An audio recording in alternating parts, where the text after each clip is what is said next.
Turn on the computer and check the president's work schedule. This is probably the most chill way, I guess most comedic way where we're gonna start a Honkai Star Rail video, but I guess here we are, as we're here with these Furbos. Man, the city looks so great from the window as well. This is why I always wanted kind of because the thing is Ireland does have cities, but we don't have big cities. We don't have gigantic New York style cities. And why I wouldn't want to live in New York, not because it's not beautiful, but because expensive, right? But there's still that vibe of looking out the window and just seeing a big gigantic city is it's something I want to experience once, I guess. But I suppose you can do that on a holiday, but even a holiday to New York will be crazy. What a way to start off this episode. Hello, baby gang. So this is Calvin, also known as Romer, and this is my first ever playthrough of Honkai Star Rail. Let's check out the Furbocom. So, Furbocom new CEO starter guide. So we're the new CEO. Successfully logged into Furbocom editorial backend system. Your position, president. Great. Done reading, let's keep going then. I'm not done reading at all. Operating guidelines. The Furbo journalist will invite you to their work group chat. Remember to save any good stickers. Help yourself to coffee and tea in the break room. Those are usually not that great. That's fine though. I mean, I feel like workplace coffee isn't always going to be the most perfect thing in the world. From 2 p.m. to midnight is when the magazine is most active, so try to stay online as much as possible. The Furbos are very obedient. As long as you know a little bit about management and handling subordinates, they can write any article, but if they run into problems they can't solve, well, the staff might be entry level, but the president sure isn't. That's on you. Remember, there are only Furbos and president here. If you notice anyone else's presence, don't look at them and don't respond. Last but not least, once you're here, you can't leave. Oh, wow. From your caring predecessor, the former president. Whoa. The freaking Sparksy picture? Beep, boop, beep. According to the reliable intel, the Astro Express's Trailblazer cell is joining the Phantasmium Games. The Phantasmium Games are a planetary local event, so why would some Outlanders be fighting tooth and nail to get in? The answer is she's using it as an excuse to get close to Sparksicle. Oh god. Stella wants to store up gossip, she is desperate for clout. Oh god. This is disrespectful to the Sparksicle and all our Sparksy heads, crossing in the moral line for both humans and Imagine. CEO Pearl needs to conduct a thorough investigation of the Astro Express crew as soon as possible. And don't even tell me to wait for the facts. Ever since she announced joining the Phantasmium Games, every defense just makes it look worse. This is, again, one of the things that's so important to note always when we say this stuff. There are people that need to be called out. There are people that need to be brought down pegs. You know, there's people that need to be to be stopped in a lot of cases too for doing horrible stuff. But you will see this again. This was a huge thing with YouTube years ago, and I still think it is. I just don't follow it as much as I used to, because it was everywhere. You couldn't even avoid it because YouTube wasn't as big. It was still big, but it wasn't as crowded. But I remember there was a specific thing where I know it's actually still a thing because I find that a big YouTuber with millions and millions of subscribers will say I hate this person, right? And then all their fans will do cartwheels to hate this person as well. They will do it doesn't matter what is shown to them. Again, this whole line at the end, don't ask me to wait for the facts, right? That's it. It's 100% acknowledging real life parasocialism, right? 110%. And I think it's actually a great way they're doing it too, because again, it feels very real. I'm not saying, again, as I said, sometimes some YouTubers need to be called out 110%. We know when they do bad things, horrible things, Jesus Christ. But there's been plenty of cases as well where someone will be called out and then later on you find out it's oh man, maybe they weren't actually they weren't actually as bad as we thought. And then still the fans of the other person will say stuff like this. Again, the example I would give is I'm going to use a fake example here. Let's say a YouTuber shuns another YouTuber at a party and they ignore them the whole time and this is a special event and whatever. I know it's a bad example, but that's what people would be arguing about it a YouTuber years ago. And then someone, the YouTuber makes a video and they made me feel so bad and so small and everything. And then the person then all their fans go, oh my god, that person's awful. How could they do that? And then the other YouTuber then makes a video where they're actually, this is what happened. I was very busy that day. I couldn't, acknowledge everyone's presence. It was really difficult for me. So I'm sorry that I didn't say hello, but pretty much first world problems, right? And everyone goes, oh, that makes sense. Yeah, that's fine. But then the fans of that person who originally was accusing that person of doing something bad will just be well, oh, you didn't have enough time? Well, here's a picture of you talking to the head of Gucci. And you're It's like, yeah, they're probably, again, I don't know if I don't know Gucci or who the head of Gucci is or what, what the Gucci brand really is, but it's like, yeah, maybe talking to like a brand is probably what the whole thing was for. You know what I mean? It's like one of those things where it's like, no matter what, the fans will be like, stop. And they're saying stop blind worship taking sound when like they're right in the same sentence. Blind worship. Don't tell me to wait for the facts. It's really well done what they're doing here. Sparksy's Cloud isn't anymore chasing the Astro Express, so get it straight, who's riding whose coattails here. This is Planet Arcadia, so of course Stell's mooching off Sparksicle.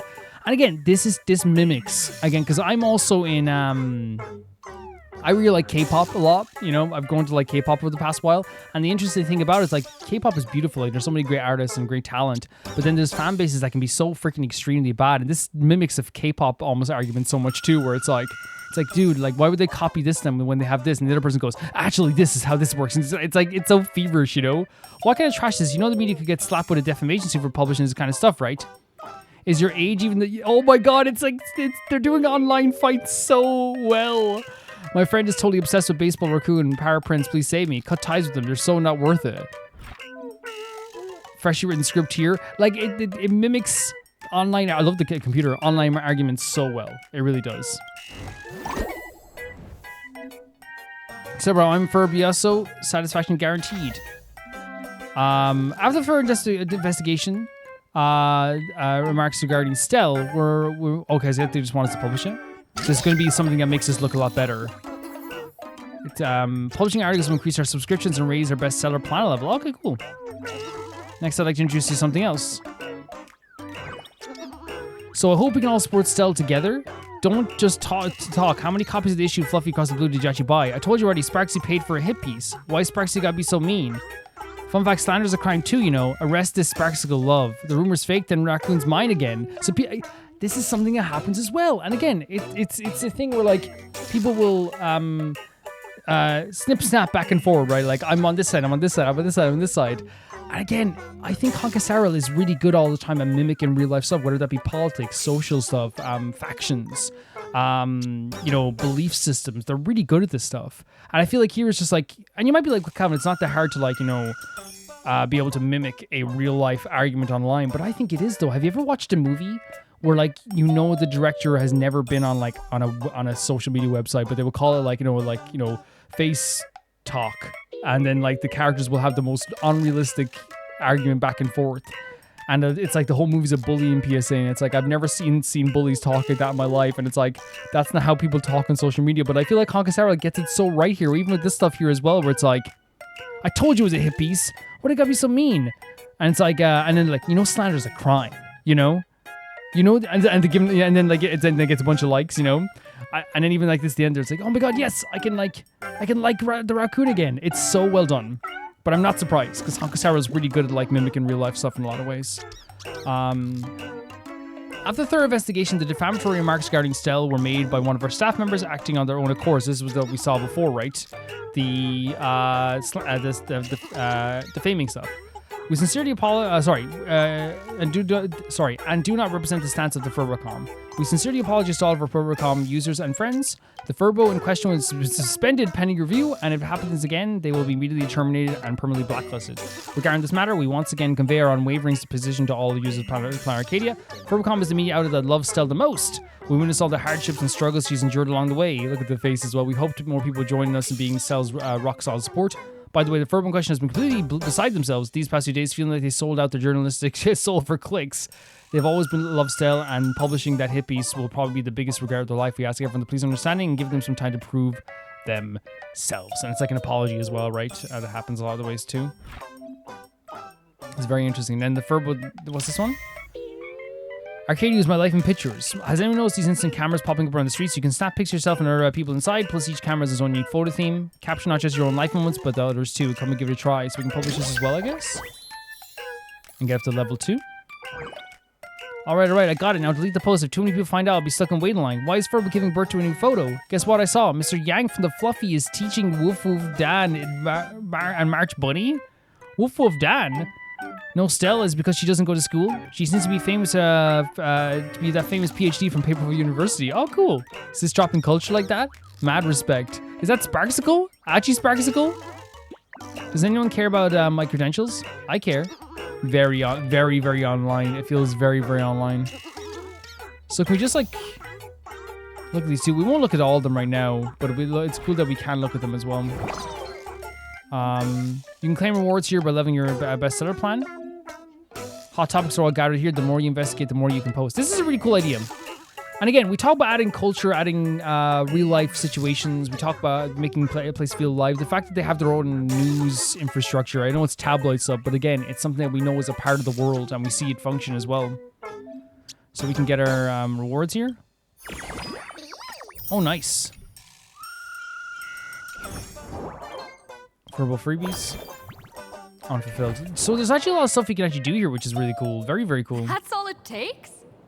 Okay, from now on, I'm your new company president. When Stella finds out the work isn't that bad, hell yeah, let's go. I love that Himiko like convinced us to do this as well, you know? Woo-hoo-hoo-hoo!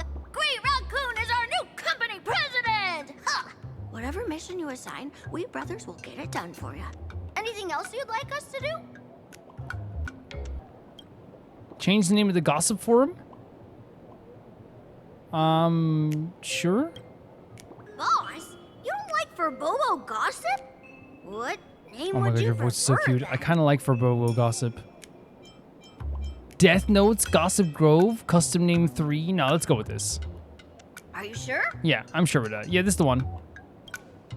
In return, make sure you create some big news stories. Sure, for brutalizer. Oh, and that journalist Furbo who wrote that slander about you?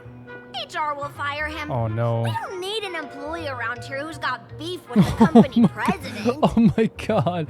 Wait, send them together into the school. Yeah. What's so funny about that is like this new CEO fires someone for criticizing them, but in a way they didn't lie about us. That's the thing, right? But here's the problem. You can say, well, yeah, they lie about us, so of course they could be fired. All this newspaper is lies. The tabloid is a big lie. Like, again, it's... I know retracting the statement on Cell was a good thing, but like most of the stuff they say is just lies. So, like, you're punishing one person for lying just because they lied about the CEO. I heard a supplicant has appeared at Graphia Academy. Should we have him take some pictures there for you? Oh, yeah? No problem. I'll arrange it right away. This Furbo will issue the order. Stay tuned for his first-hand report. Looks like you're already getting into the groove of being a company president. Yeah, thanks to you, Himiko, for suggesting it, by the way. We're pretty much done here, and Don Hung and Sunday should be arriving soon as well. I'll just have them meet us here at the publishing house. Should be fun. Wait until companions arrive? Yeah, sure. Well, I don't think we have anything else to do. After we moment Don Hung and Sunday arrive. Ah! Miss Himiko, we're here. So is this post what happened with Yaguang? Slower than expected, huh? Looks like you had quite a harvest. That's, difficult to say. Yeah, a lot of stuff happened. Miss Himiko. Oh my god. And Benefactor is here too. It's been a while. I've missed you all dearly. I love that we're getting these interactions now, and also I love that like a lot of people have different names for Stell. Miss Tingyun. Stell with the wave. Are you representing the Xianzhou on this diplomatic mission to Plain Arcadia? This is a matter of great importance. A humble girl like me doesn't have that kind of standing. I'm just tagging along with General Yao Guang of the Yuchui to help out with odd jobs. I happened to run into these two on the way. Yeah, all by chance, but not by chance in a way because, you know, the Grand Diviner themselves, Yaguan, kind of like wanted them to meet up.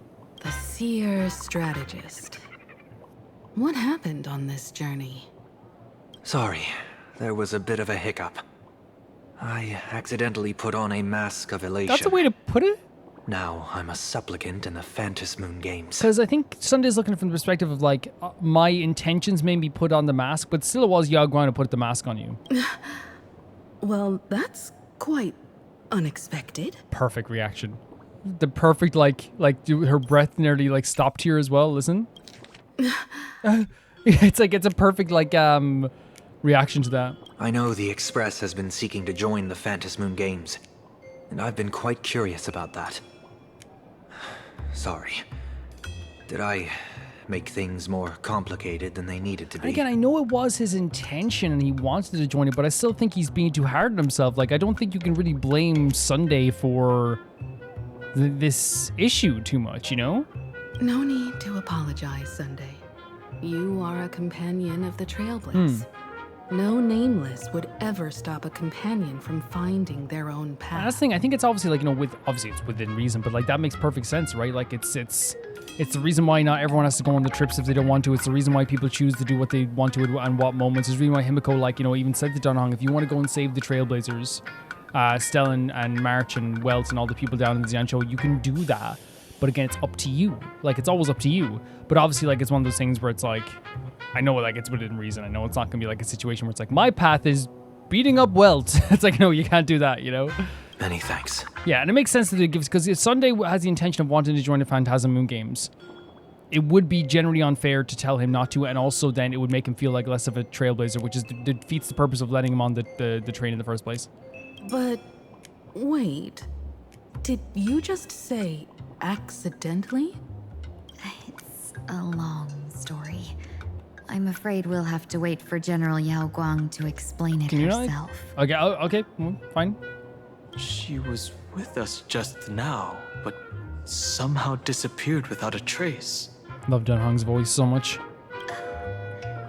Madame Yao is always like this.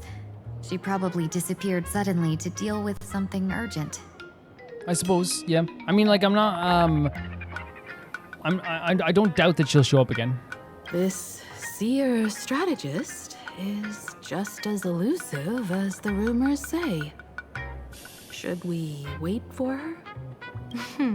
No need. Oh my I wouldn't god. dare impose. The tides of fate shifted. I had to delay my steps to arrive at the proper time.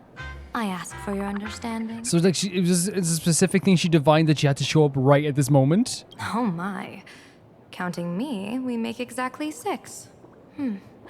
Let me do some calculations. Okay, but she's such an eternally interesting character. Like, every single time I look at her, I'm just like, what's she gonna say next? What's she gonna do next? What does she see? Look at her eyes.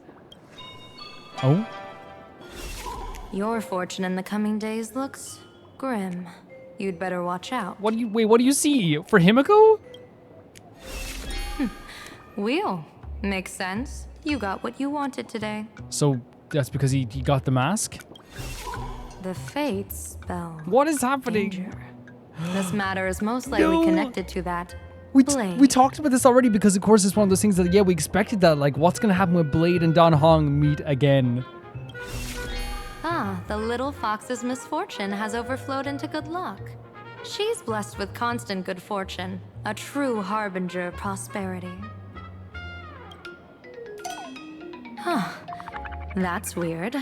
I can't see yours. Yeah, we are an eternal variable. So, you're that trailblazer Fushuan mentioned. That's awesome. That's so awesome. The fact that because she can't read her fortune, she instantly makes the connection what Fu Shan said before. It just, again, we talk about the world feeling alive. Of course she would like make that connection, right? Especially if she's talking to Fu Shan, and Stella is already becoming more and more famous every single like journey. Why wouldn't they talk about her in that fashion? Your reputation precedes you, seer strategist. I'm Himiko, navigator of the Astral Express. Whatever's on your mind, you can discuss it with me. Yeah, but I'm just worried about the danger for Himiko and Don Hong. Like the Don Hong stuff, like it's like I kind of expected Blade to like interact with him at some point, but whatever's gonna happen to Himiko, I hope we can circumvent. My sincerest apologies. When a diviner encounters someone whose fate is unfathomable, we can't help but feel 3 parts excited, 3 parts flustered, 3 parts curious, and 1 part awestruck.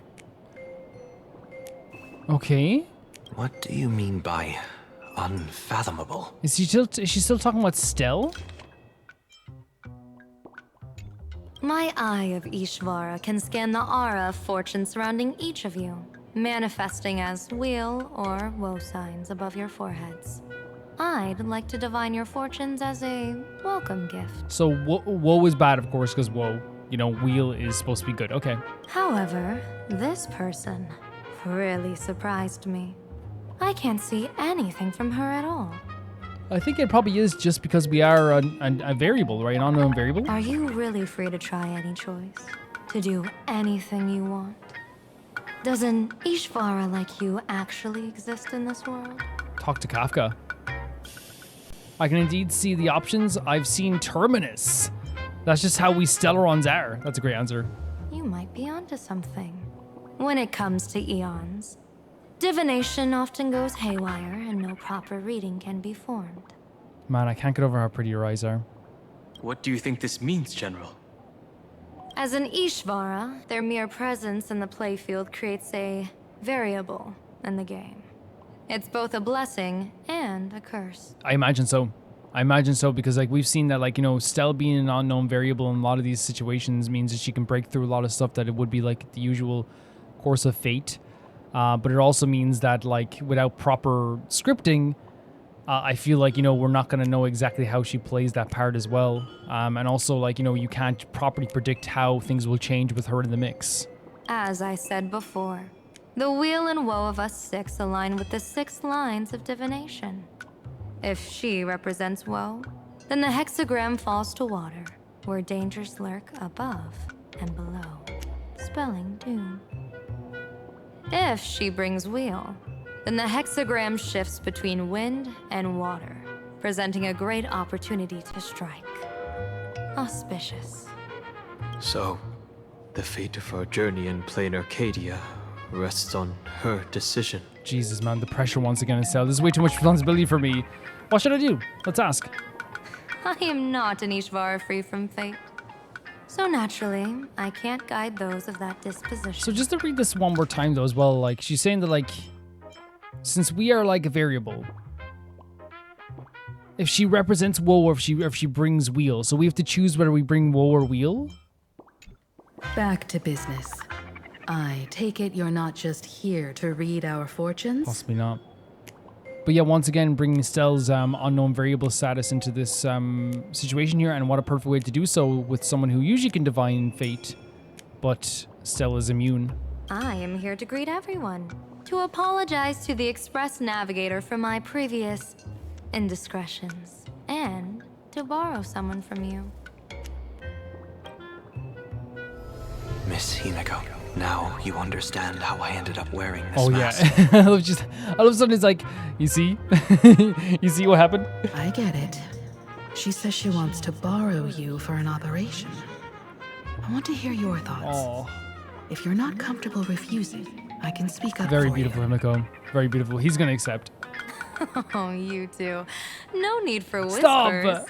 I can hear you loud Oh and my clear. god, you could hear everyone us talking in our heads. How did you... Well, since the General heard us, would you mind telling us your reasons for doing But this? then again, once again, Himiko kind of like, you know, as the Astro Express would, they protect their own, you know, protect their own trailblazers. And she said, hey, if you're not comfortable with this, I can talk, I can speak up, I can talk for you. I'm collecting variables. During this journey, I'll be acting as unpredictably and irrationally as possible. Oh. Don't be surprised. Some Arbiter generals excel in battle with their wit and valor. Others master the art of forging weapons, and some guard the netherworld with their lives. I, however, fight for the Alliance by calculating and manipulating fate itself, peeking into the future. So, yeah, well, this makes sense, right? This is her saying that, like, she, like, you know, everyone has their own powers. Everyone does what they have to do. You know, Genuine is different from I. I'm manipulating fate. I'm here to discuss matters regarding the Anti-Destruction Alliance. And then I'll head to Astropolis for the vote. That's the real business. But according to the divination, this Arcadian world faces an extraordinary danger. When a bird's nest falls, no egg will remain Makes sense. broken. Yeah. We're all in this together in the way. If this whole place falls, everyone dies. Are you saying we'll all perish along with plain Arcadia? What's going on here? What if everyone just leaves? Like, right now, this second. Again, I'm not saying we leave Planet Arcadia to be doomed or destroyed. I'm just saying, like, what would happen if the characters that were supposed to be maybe caught up in this, like Yao Guang, like, would they just, like... will they go down a different path? Intel indicates that a serious Xianzhou criminal is attempting to join the Phantom Moon Games. Blade. This individual has been infected by the flesh of Shuhu, the emanator of the Shuhu. abundance, and is extremely dangerous. Yeah, but does the handsomeness outweigh the danger? Like, isn't that math? I think someone did the math on that years ago, but I don't have the actual study. It's like, since he's so handsome, really we have to give him a pass? You know what I mean? I think NASA did a study on it. No, I'm joking. No, but like, yeah, no, like again, as I said, I've said this all along. Like, I love the Stellar Hunters, but like, it should scare people if like even Kafka's entering the Phantom Moon Games. Now, from my perspective, it doesn't scare me as much because like I, as Stell and as Calvin, also known as Romer, like I always feel this thing where it's like I know they have like some sort of best interest in mind for Stell. In some ways, right? It's going to work out in the end when it comes to them. But from any other perspective, Blade entering the Phantom Moon Games is terrifying. According to my interpretation, his long-suppressed violent nature will eventually become uncontrollable, Oh. bringing catastrophic disaster to This is everyone. interesting. So it's not just the fact that it's Blade entering the Phantasm Games, which already is like something that should be like would scare people. It's the fact that like he won't be able to control what he does in this battle, because that makes a lot of sense. Because like for me, it's like how would Blade wouldn't just destroy a place without like, you know, unless Elio like saw it in the script that they needed to destroy a place. There's no way he could do that. Something is going to happen that leads to him having uncontrollable rage. That's the divination's answer. Rather than asking whether he could, we should ask, how would he do it? Interesting. Because she's just saying right now, like, yeah, it's not about that. It's about, we know it. That's what it's saying. It's saying that right now. So now we have to figure out that how he'd do it, not if he could do it. The divination's saying he is doing it. My divination shows dragons clash in the wilderness. Their ichor dark and yellow. I always said Icar. While the term dragon clash could simply mean fierce battle, could it be foreshadowing a great calamity from your Yes. conflict with Blade? Dan Hong and Blade. Is this what's going to lead to this big destruction? Perhaps this prophecy has other interpretations. But with my limited intel right now, I have to prioritize Blade, this most volatile and dangerous factor. This is so interesting. Because again, I love that she's saying too, it's like, yeah, this is the most likely thing. This is what I think we even like mentioned this a little bit. Could it like Dan Hong, could he be the dragon that they're talking about? But like it could be like a Game of Pie show or something. You know, it's like because it's like, you know, dragons clashing, and the way that it was phrased here is like dragons clash in the wilderness. They're ichor dark and yellow. That could be something literal or something very figurative, you know? That's why I like the idea of those divinations in games and stuff like that. I've heard that different interpretations of prophecies can lead to completely opposite outcomes. Until things become clearer, it's better to reserve I judgment. mean, we went through M4 which had like, you know, 1,000,001 different interpretations of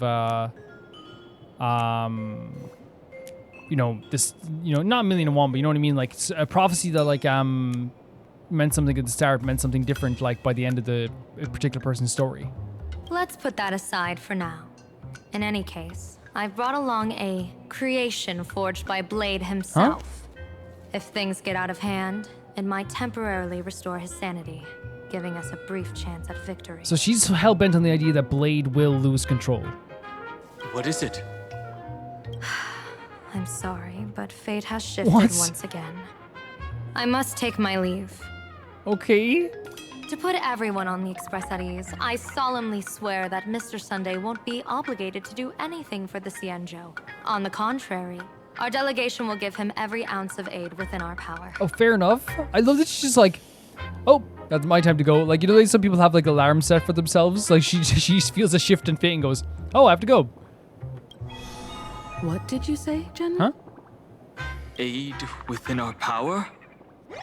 She's So gone. why did they get so paused at this? Is it because they didn't expect her to like offer aid, I wonder, to Sunday? Which again, I guess would make sense. It would be a little bit stunning as well. Like, oh, you're gonna give every 80-bit aid to Sunday as well? Whoa, that was quick. Madame Yao must be really busy. Has she vanished into thin air like this before? Yes. I don't know the details myself. With Madame Yao, it often happens and no one knows That's when so she'll funny. return. That's so funny. She doesn't do it on purpose. Allow me to apologize on her She just behalf. feels the fate shifting. No worries. At least we know what the Cienjo is up to. Right now, 2 companions from the Express are still trapped somewhere.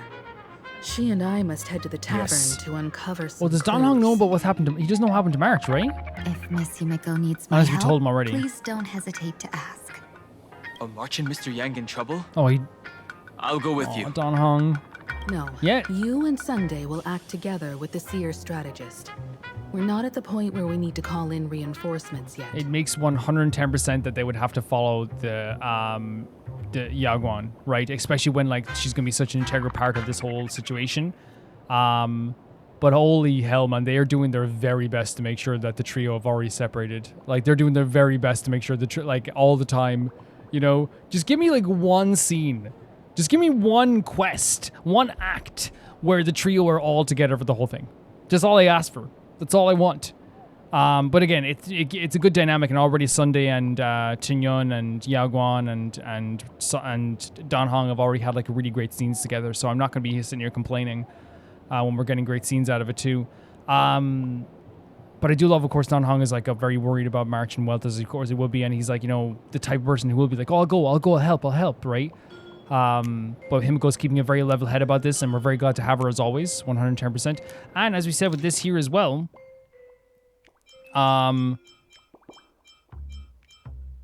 we know what the Zancho is up to, and that's what they wanted to know. We know why they're here. We know about Blade, and we also know that they now have a vested interest in Sunday. The situation with Blade is unusual. That seer strategist's concerns aren't just baseless Yeah, we words. should take into consideration for sure. I don't want to see the Phantasmoon games bring catastrophe to my homeland. So this is also my request.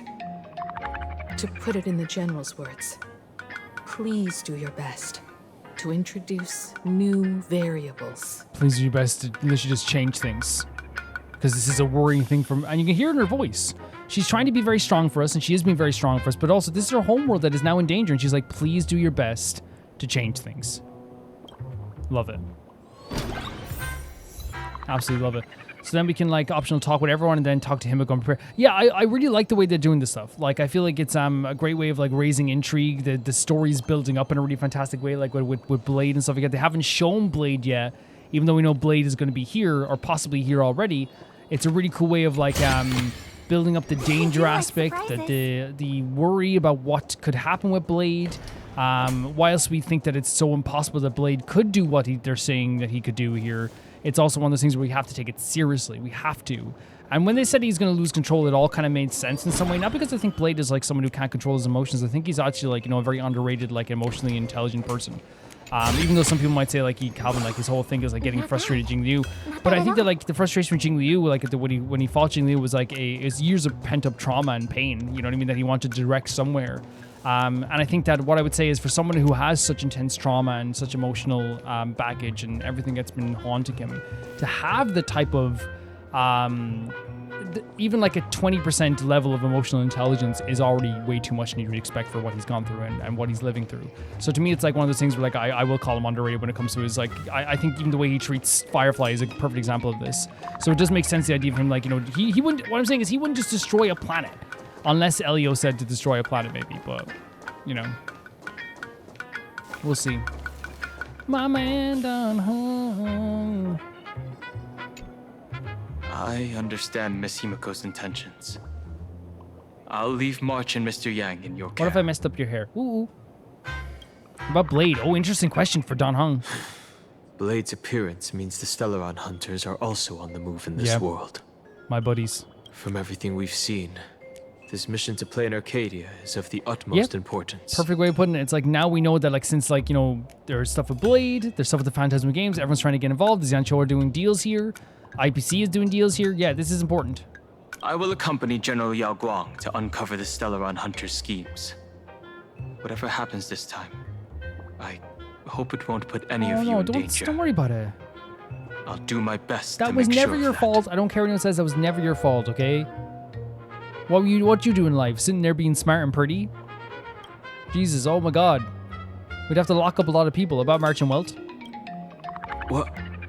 Those two are trapped in the school, forced to become a student and teacher? And the security officers are turning a blind eye to all Yes, this? it's just as confusing as it sounds. No, the Though sound. March and Mr. Yang don't seem in mortal danger for now, who knows what Sparksea is plotting. The longer we delay, the worse it could get. Better to rescue them as soon as So possible. correct and handsome and right. The Phantasmoon Games. What a bizarre ceremony. What does this type of elation really mean for the people of this place? Why would AHA promote such a game? I love that Don Hong's always thinking about stuff like this as well, right? Like the meaning behind something, and he usually does it from a very analytical perspective. Yeah, I love that. Like, yeah, there's a moment here where he, I don't love it as like an emotional thing, but like as a story-writing thing, him being like, "Oh, I hope I don't make trouble again," right? When it's like, dude, you never did anything, even though he feels like, that whole situation, like, he did cause a lot of problems, right? Because he felt like running away was causing problems. Everyone could have, like, let you go. They could have. And people always do the argument where it's like, well, Calvin, they let him go, then they would have been able to, destroy Fantilli and all this stuff. 110%. But there's a difference between necessity and fairness, right? Some things are needed. Like, for example, Don Hong becoming the Imbiber Lune and us fighting against Fantilia. Needed, right? But that doesn't make every situation within those moments fair, right? For Don Hong. That's just how things go. And it comes down to, guys, I want to make this clear. I love the Stone Hunters. If it comes down to Blade hurting Don Hong in any way, shape, or form, or if there's a clash here when there's a battle between Don Hong and Blade, I need you to understand this right now. My Stellar Hunter love, my badge all of a sudden gets hidden under a pillow and I become a Trailblazer fully, 100%, until maybe they can make up again and then all of a sudden the badge goes back on. Like, I am making that clear. Like, I love the Stellar Hunters, but if it comes down to Don Hong, March, Himiko, any of my Trailblazers, like, getting hurt by the Stellar Hunters, it's a completely different story. I want to make that clear as well. Don't worry, I'm here with you. Whatever happens, keep me posted on how things Always go. smile, warms my heart. You get what I'm saying?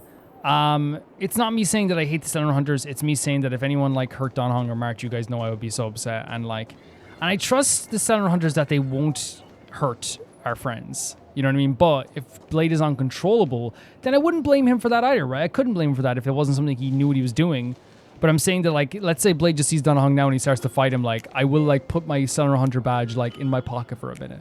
You know what I mean? I have to put it in the pocket for a minute. For sure. And I think you could say as well, like, I'm not trying to say, like, it's, playing favorites, but, like, if someone unfairly hurt Kafka from, let's say Sunday all of a sudden, like, unfairly hurt Kafka. Let's say he decided to just, like, not saying he would, but I'm saying let's say he tried to unfairly fight Kafka. Yeah, my Sunday badge would go in my pocket too, and, like, I probably, Kafka's not one of my favorite characters. But you know what I'm saying? It's like, I'm definitely gonna, play it fair, but also, like, I have no problem saying I have favorites, no problem. Now, someone's gonna say, what about Firefly? What if Firefly fought Don Hong? And to that, I'd say, I don't think they would fight. But Calvin, you just did a hypothetical. Enough thinking for today. See you soon. No, Calvin, no more thinking. Let's not think. Ooh, cool screen. Oh, look at this place. Love the colors. Love what you've done with the place. Calvin, just answer. Who would win? Who'd you support in a Firefly versus Don Hong? Ooh, oh God, like I can hear my cat calling. The dinner's ready. They make the food downstairs. That doesn't make any sense. I don't care if it makes no sense. I don't care. You argue with yourself. Let's talk to Chinyon. Greetings, benefactor. It's been many days since we met in Penacony, and I've been thinking of you day and night. Oh yeah? Chinyon, it's been a while. Though my skills are meager, Madame Yao praised my resolve to kill my enemies, saying that was just the variable she sought. That's why she assigned me to temporarily serve under her command for this expedition. Okay. And look at that. It's brought us back together again. So because you were able to... That resolve to use your power against your enemies is what she saw in you. Instead of crumbling under the power of destruction, you want to use this power to fight against bad people. What fortune. I wished I could travel with you longer back in Penacony, Benefactor.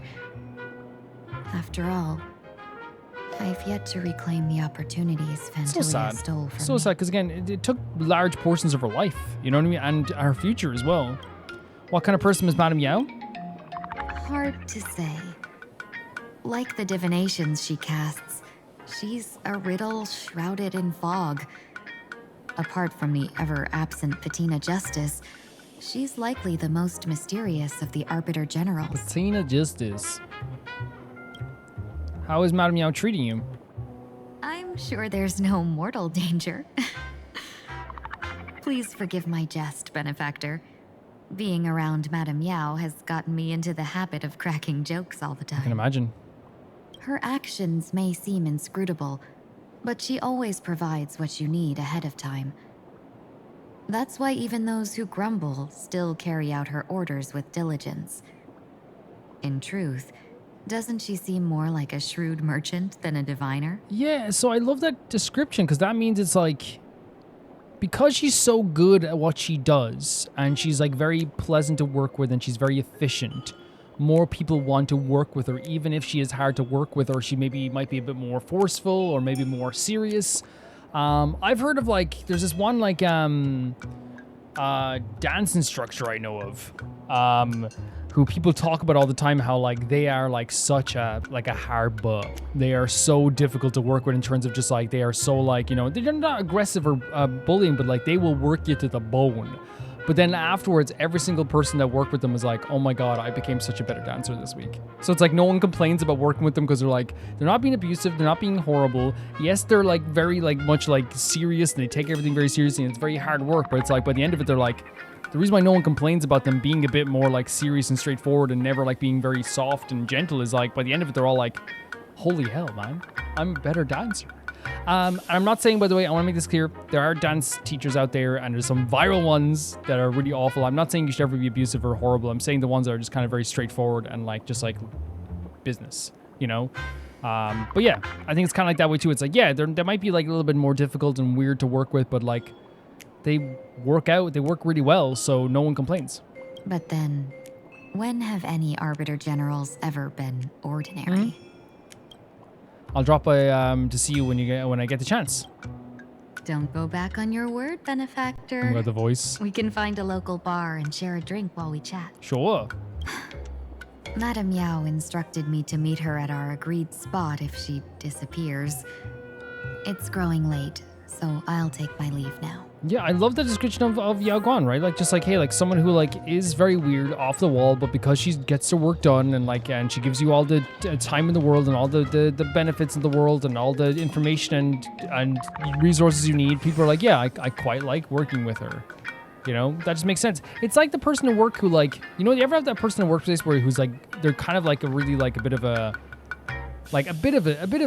arsehole. I'm not saying that Yao Guan is, but like a bit of an arsehole, or like they're very distant or whatever, and then like the new person's kind of like, that person's just not very like nice, are they? But it's like, yeah, but like they make our job easier by getting their work done all the time, so like we don't have to like work as much or pick up the slack for them, and they sometimes like work really, you know, it's like, you know, that kind of way. It's like you can get away with a little bit more like eccentricness and toughness maybe sometimes too, if you're actually benefiting the world around you, if that makes sense, right? It's like people are like, okay, yeah, that's fine, but if you're just an arsehole who's just like an arsehole for arsehole's sake, then it's different.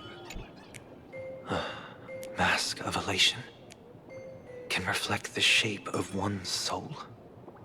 Sonny, can I take a look at your mask? Sure. He's still very caught up in this, as you would be. It's so pretty. Penacony's decorative arts, ravens often symbolize the hidden desires and whispers of humans' dreamscapes. Wow. And especially since this was a hidden desire for Sunday. Don't get too carried away now. Don't worry. I once tried to ascend to godhood myself. I won't be dazzled by the honor That's of good to an hear. audience with a deity. That's very good to hear. Taking part in this grand event is also about gaining a deeper understanding of this Arcadia. As you said. Just as one cannot miss the Charmony Festival when visiting Penacony. Yeah, I love that. It's like he's acknowledging that, like, hey, that's one worry that people would have. Even if even if,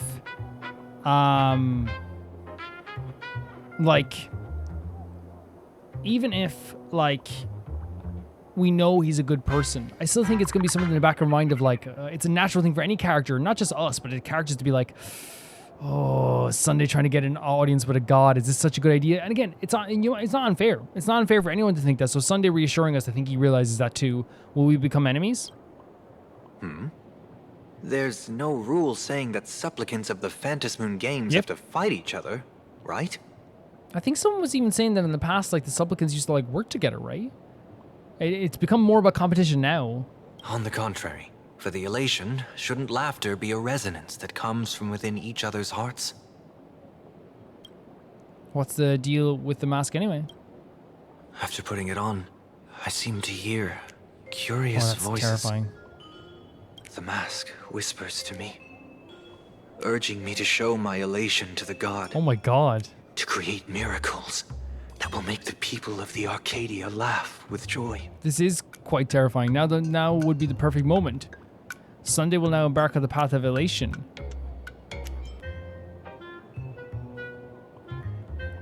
I mean, didn't Yao Guang also say that he would bring change? So maybe that's like, in a way, his goal is to make people happy here. Maybe? Now would be the perfect moment to make us laugh. That's a good one. He's definitely feeling pressure though. When that general, Yao Guang, shows up again, I should discuss our collaboration plans with her. Good luck. Thank you, Sunday. Yeah, like, maybe the part of his change is to make people happier, but in a way that's not about taking their agency away. You know? That could be it. That definitely could be it. I'm glad he reassured us there, though. That was great. The IPC, Masked Fools, a Cienjo General, the Stellaron Hunters, All walk and into a the bar? Nameless. Some came for the Alliance. Some for the Eon's game. Whatever their reasons, a storm is brewing in the skies over this world. We feel it.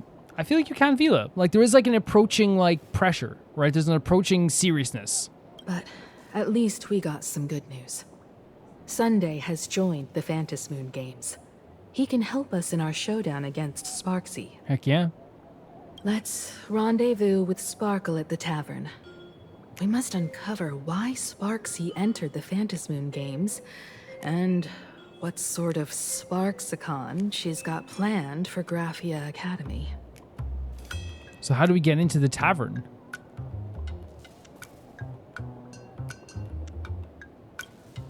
When I was little, I heard a few urban legends.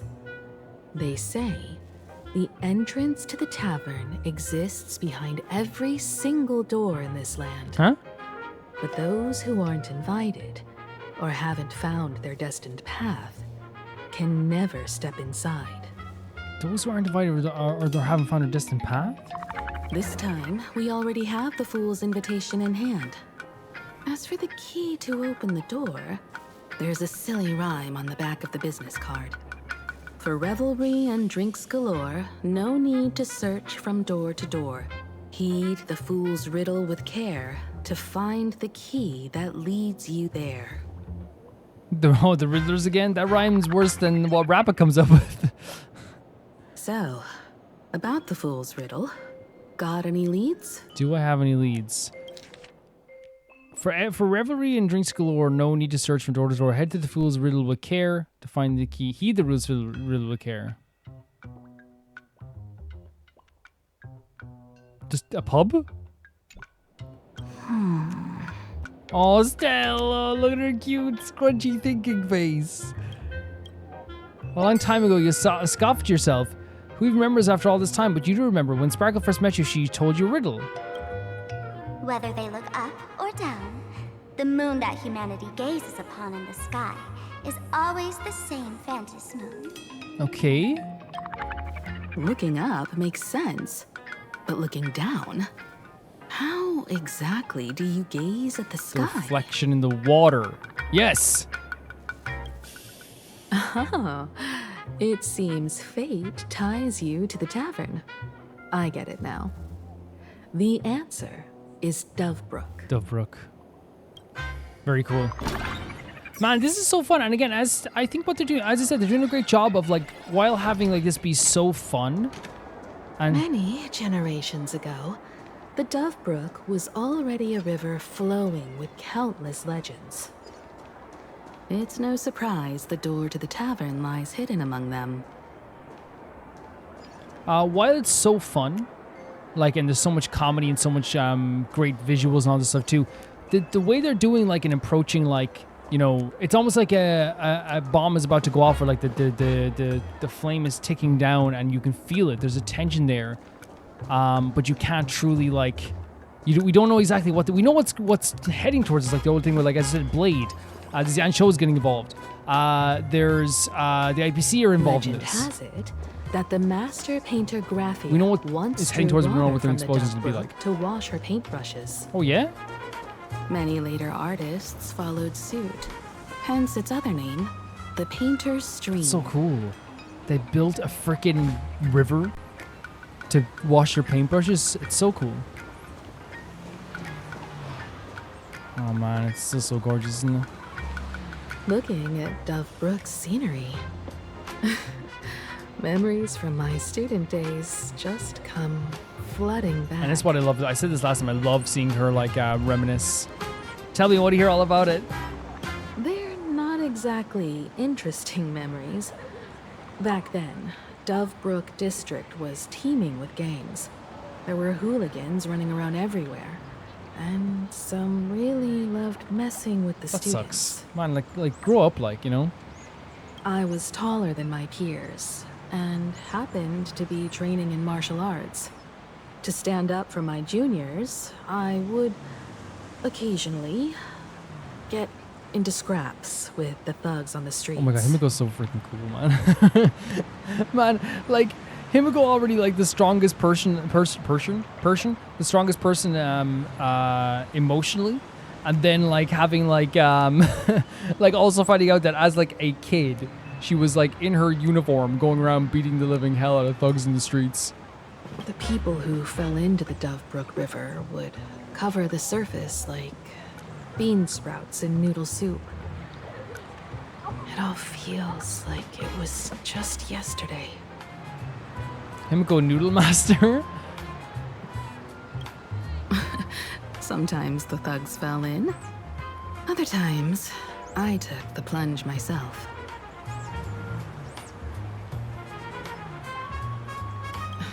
Back then, I was a bundle of restless Oh energy. my god, Himiko. The teachers always said I was like a wind-up Oh my toy that God. never stopped banging its drums and cymbals, stirring up a commotion wherever I went. Which is so funny because now she's like one of the. Well, no, it's not funny. I feel like that people do it all the time where they go like, "Man, I can't believe this character. When they were a kid, they were crazy, and now they're really calm." It's like that's like, you know, growing up sometimes. You know, not that you can't be like, Jesus Christ, guys. Like I'm like, you know, I'm still hopping off the walls sometimes with enthusiasm. But like, I'm not saying it's the same. But people change. It doesn't matter how you change. Maybe you become more eccentric and confident as you get older. Himiko became more calm and more centered. But the reason I say I don't like that all the time is because I remember, like, there was a specific show where, like, this 12-year-old character was like a lovely kid. They were so lovely. But then when they were older in, like, a future timeline, it showed that they were like a bad parent. And it's so funny that, like, people were like, this 12-year-old would never become a bad parent. It's like, guys, like, if you cannot judge who you're going to be by who you were at 12, you cannot judge who you're going to be who you were at 18, let alone 12. Like, it's so funny when people, like, you know, I think blur their love for characters with, like, real life situations where improperly so, which is like, or like they don't mesh it together really well, where it's like, I even did it there myself. I'm guilty of that too, where I was like, how did Himiko become so she was a teenager. Like, you grow up, you change. In the blink of an eye, 15 years have passed. Wow. Hard to believe someone as reckless and willful as me became the navigator of the Astral Express. So the oldest she could be right now, then, if you're talking about 15 years, is what, 32? Because if you're saying that, like, no, you can be a student. Obviously, you can be a student when you're 18 as well. But I'm just assuming if she's still calling herself, like, you know, a teenager, it could be 18 as well. Because 18 is teenage as well. But I'm saying, like, school, you can still be in school when you're 18, obviously, as well. But I'm saying, like, the oldest she could be then is 33, 32, around that age, right? Interesting. Now's not the time to wax sentimental. Oh no, it's always the time. We've reached the banks of the Dove Brook. So, where's the tavern entrance? It's so funny hidden? when Himiko speaks about her past is one of the most interesting things ever because we want to hear about it, but she's like, oh, no time for that. And it's like, no, tell me more. This is exciting though. This is so exciting. Especially since like we've heard about the tavern before. Anything to do with the aha and the elation and the masked fools is always so interesting and cool. So I'm excited. At the baseline, you know you're gonna get some like According to trickery. The business card. The tavern is near the Sinwish Syndicate. Okay. Oh my god, what?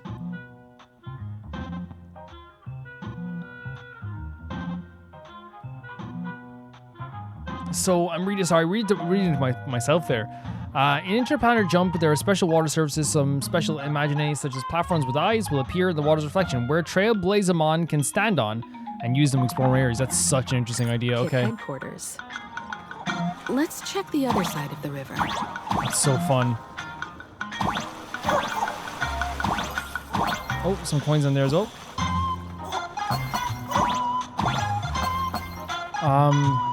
Can we get something up here? Like, and flick this switch? Oh, we can shoot the arrow. Oh, okay. Oh. I feel like we didn't need this, but... Maybe to get up there, but...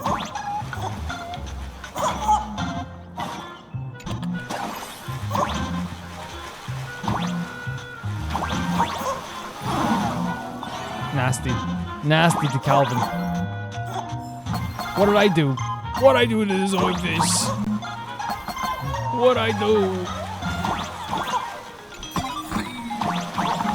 There's some coins up there as well, but I imagine that's not from... Oh, nice. Yeah, it feels like the whole thing of the moving platforms, is it redundant or is that just me? Man, this is so cool. Wait, what? This drunk person? Hey, folks!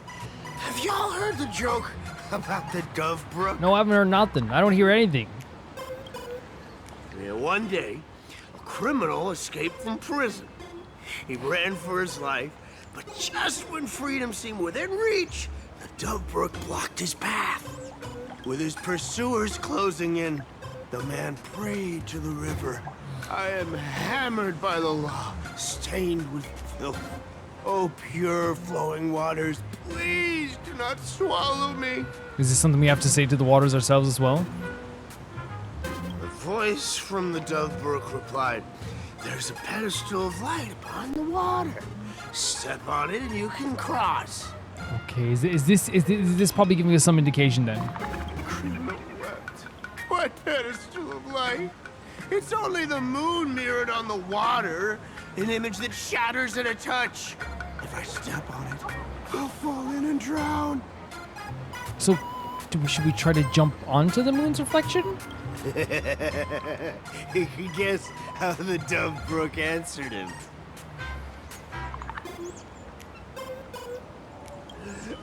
The Dove Brook said, "You're not hammered at all. Otherwise, how could you still tell the moon from a pedestal?" You okay? That's such a dry joke. It's fine. You don't have to buy me a drink as long as I can make you laugh. Spoken like someone who truly believes in elation, I guess. That joke sounds like a hint. Could he be a fool from the tavern? Yeah, I was thinking it's trying Maybe to if we lead us or find something. the fragile moon he mentioned, we'll find the way into the tavern.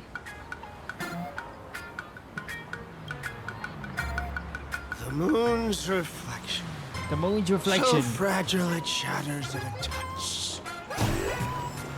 It's those type of moments there where you're like it's like it equally like kills like the forward like momentum a little bit, but then it's like it picks it back up because you know it's like something to do with the story. But I'm always just sitting there like being like, okay, what does he want to say to us? You know what I mean? I guess so anyway. In my view now.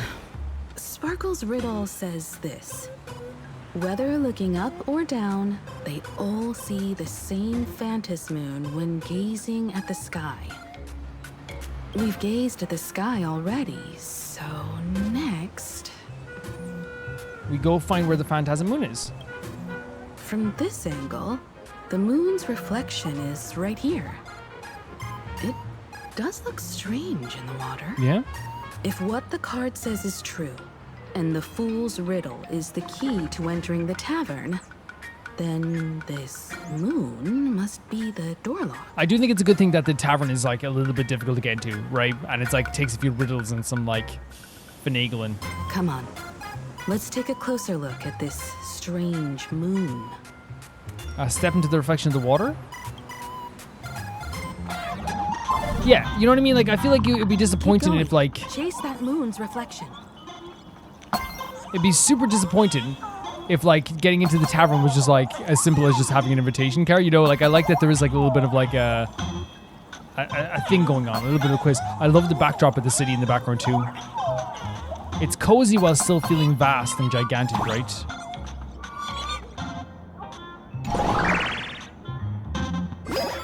Oh, man. Looks like the fools are guarding the moon's shatter the moon lock, and we're one step closer to the tavern. Jesus.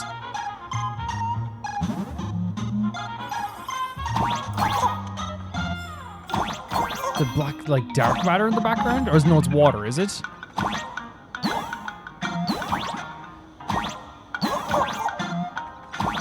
Let's try again. I said it before, but I legit, like, it doesn't matter what time they put this type of quest in here. Something's back there.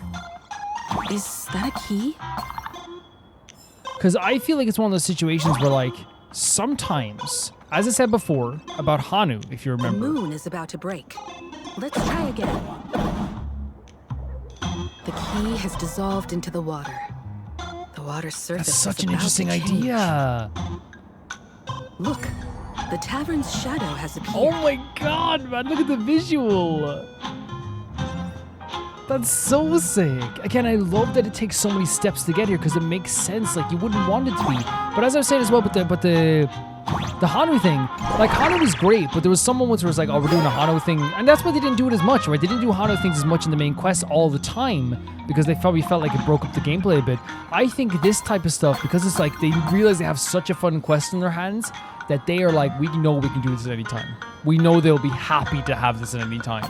And you can tell that they're so proud of this minigame they've created. It's so good. Because Hanu was fun, but it wouldn't be appropriate for every single moment, right? But the fact that they make this part of the world itself, I know Hanu was part of the world too, and actually was a real thing of the world, but I'm saying that, like, it's also part of the world, but also still being, like, as fun as Hanu was, 10 times even more fun than the Hanu quest. And I use Hanu as an example because Hanu was like the most direct example of like a minigame within the world that still is within the world while being a fun minigame, right? That's what I would say. I'm never bad-mouthing Hanu, by the way. I freaking love those minigames.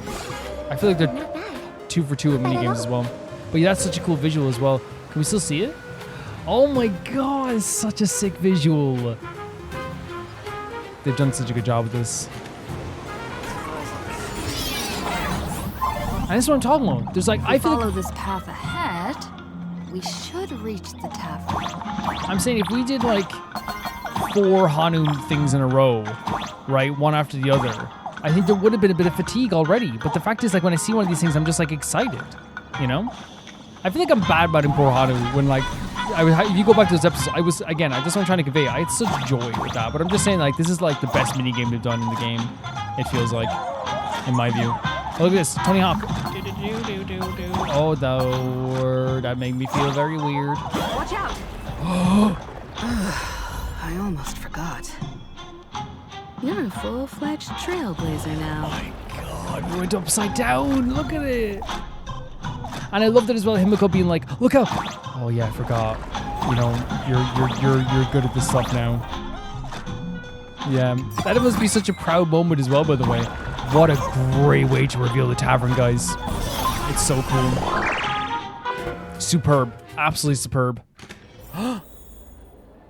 Oh my god. Welcome, please laugh to your heart's content. Wait, was that Asheville? Did you see, like, I saw a white, like, fedora hat. Oh my god, man, this place. So There's Asheville. This is the World's End Tavern. And narrator as well. No. Allow me to correct you. If you think this is all there is to the tavern, you're sorely mistaken. Man, we step in here 1 second, we're already getting well actually. Let's go. Let's leave.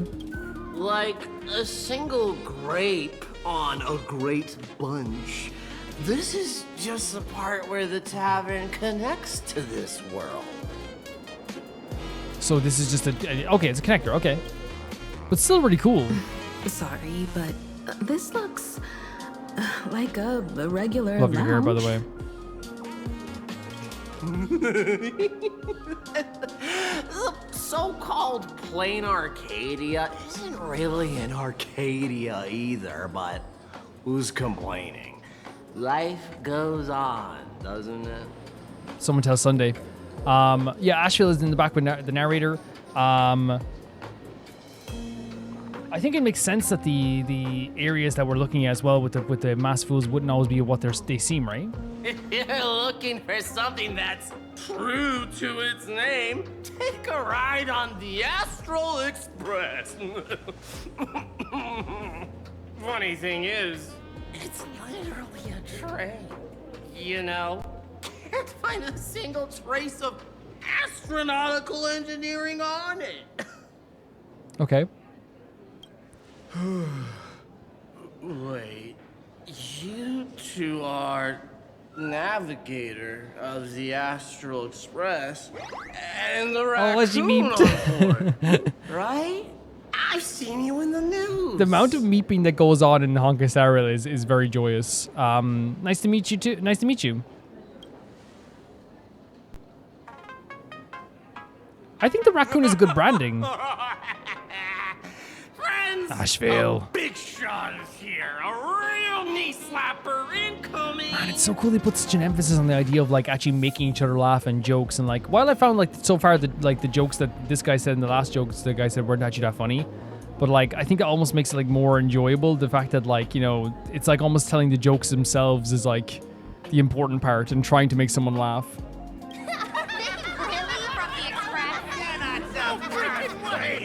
Man, they'd laugh over anything though. How is this funny?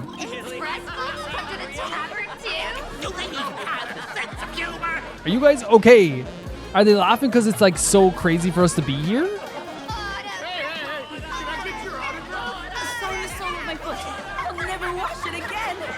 What? Okay. Everyone, curb your curiosity. These two are my guests. Even the most mischievous among you should know when to stop and mind your manners. Oh my god, Sparkle. Yeah, because obviously like, the reason they're laughing is because everything is mischievous, everything is funny. They will try to find comedy in everything. They'll try to find laughs in anything. They're trying to have fun with everything. They're trying to mess with everyone they can. But the fact that Sparkle's like, hey, these are my guests.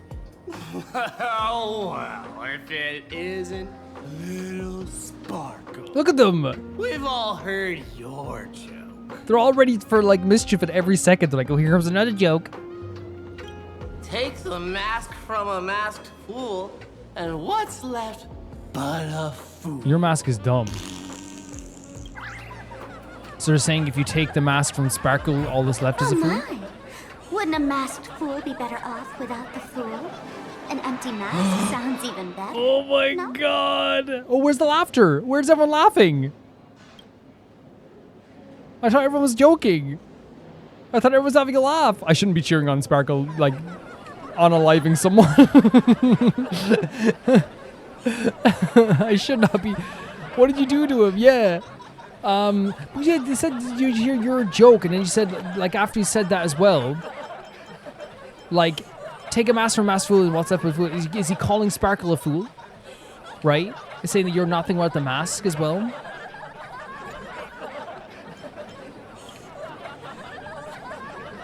Don't take an idiot's words too seriously. Unless you want to join So us. something about her joke and something about if you take a mask away from her, she just becomes a fool. So I wonder if it is like maybe like something to do with identity as well. Yeah, look, if she did kill someone, right? Like, I can't interfere on her customs, but like, I probably shouldn't like cheer for it. But like in the moment, I just remember everyone laughing at us, and I was like, you know, because I don't think she killed them, right? I feel like if she killed them, it would be way more devastating. Oh no. Oh my god. All right. Wait, you're not gonna bring it back? Finally entertain my guests without interruptions. You two, this way. Let's talk about the imposter. Okay, fine, but like I genuinely thought that like okay, like it wasn't gonna be a real like death. I thought it was gonna like she was gonna like bring him back or something. I guess that person is gone. I don't know if the punishment fits the crime, but the punishment did happen.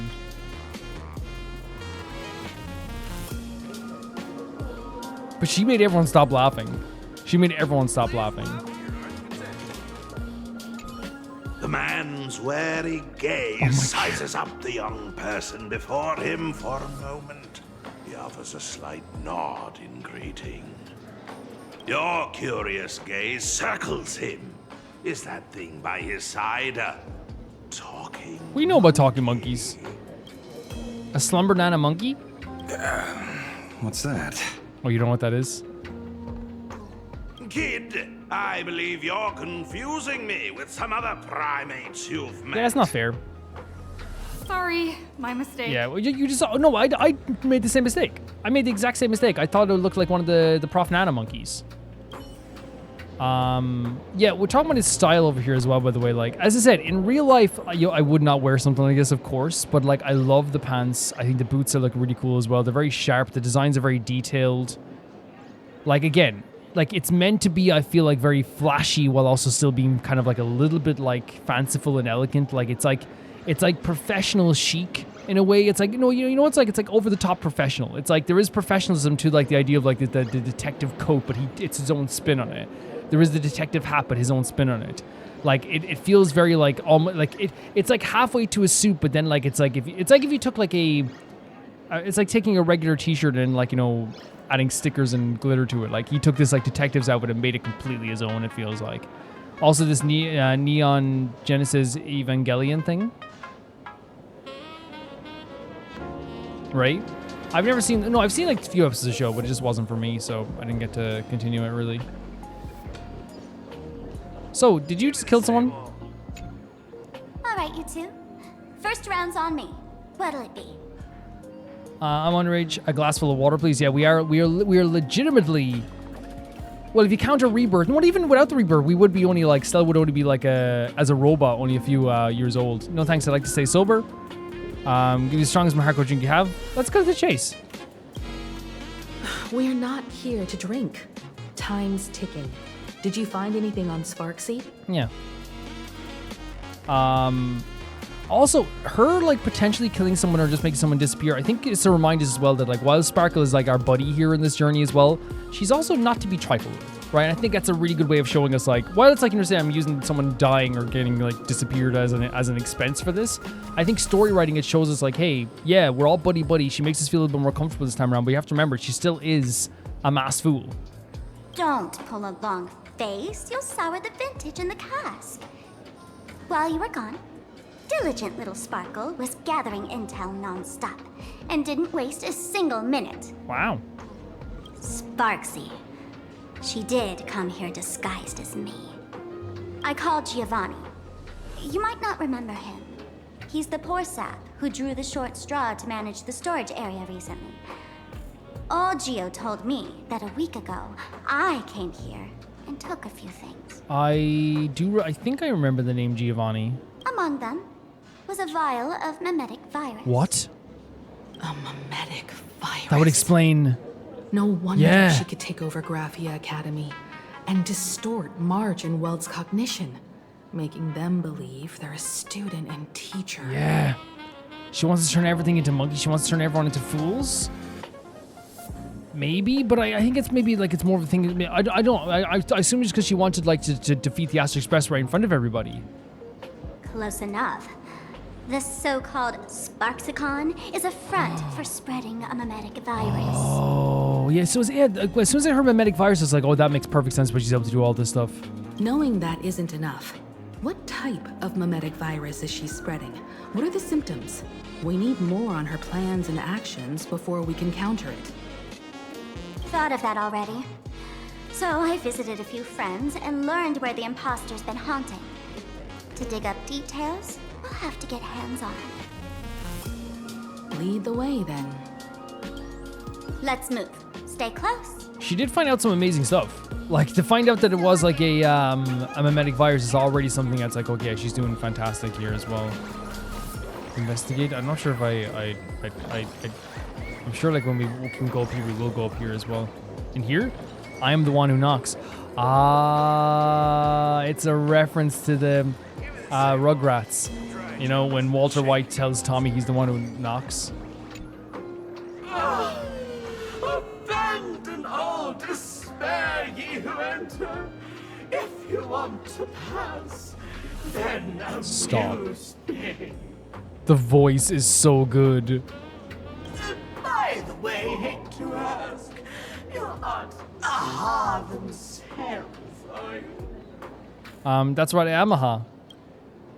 No, you're not Aha. You got that smooth talker air, but you're not. If you were Aha, a wave of your hand would cure my melancholy. You can't do that, can you? So like a doorway that needs their melancholy cured, and they have the voice of this like lamenting, fanciful creature. Isn't this the Tavern of the Elation? Don't you welcome the laughter, gracing you with their presence? You're wrong. It's not that feel unwelcome. See that? The fools put up a sign over there. Aha! And morning actors stay clear from the door. Oh yeah? Stay clear! So they can't come over and make you laugh? Ridiculous as it sounds, it's true. After 666 invitations to Aha went unanswered, the younger fools voted to expel the laughter from the Pact of Elation.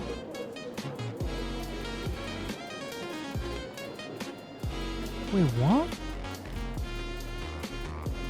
After 666 invitations to Aha. So they banned laughter? Oh, I get it. It's like students expelling a teacher from a classroom. Interesting. The action is meaningless. The message is loud and clear. So they were upset that they never got an answer off Aha? All right, Mr. Doorway. I assure you that none of us three is Aha, and none is a morning actor. Oh, it's Sparkle. The voice is so good. Is it really Sparkle? It's not someone else pretending to be Sparkle. I can't tell, and I don't care. Listen up, gray-haired Stell. lass. If you want me to open, pay the toll with saying a joke. I've been waiting for the one joke that can cure my melancholy. Again, when we talk about ideas, this is what I love. It's just a great idea. A melancholic door who wants to hear a joke. Like, on paper, it's already like, oh, that's such a fun idea. Now, Especially when you tie it into the Aha and all that stuff as well. You let a deep sigh. It looks like you'll have to show them what you're made of. Want a joke? No way. Be adorable. Open the door right now. It's just a door. What a lame joke collector. Maybe there's just some inspired stand-up comedian hiding behind it, stealing inspiration from everyone who walks through. The door won't open? Well, that's not adorable. what are you going to do? What? I'm gonna break you. What? open. Still? Wait, can we just have to fight? No way. No. That's so still. Oh, look at this place as well. Yeah, it's like a hidden space. I love that. Like, that's such a stealth thing to do, by the way. Didn't expect you to have the pull to get me into the tavern.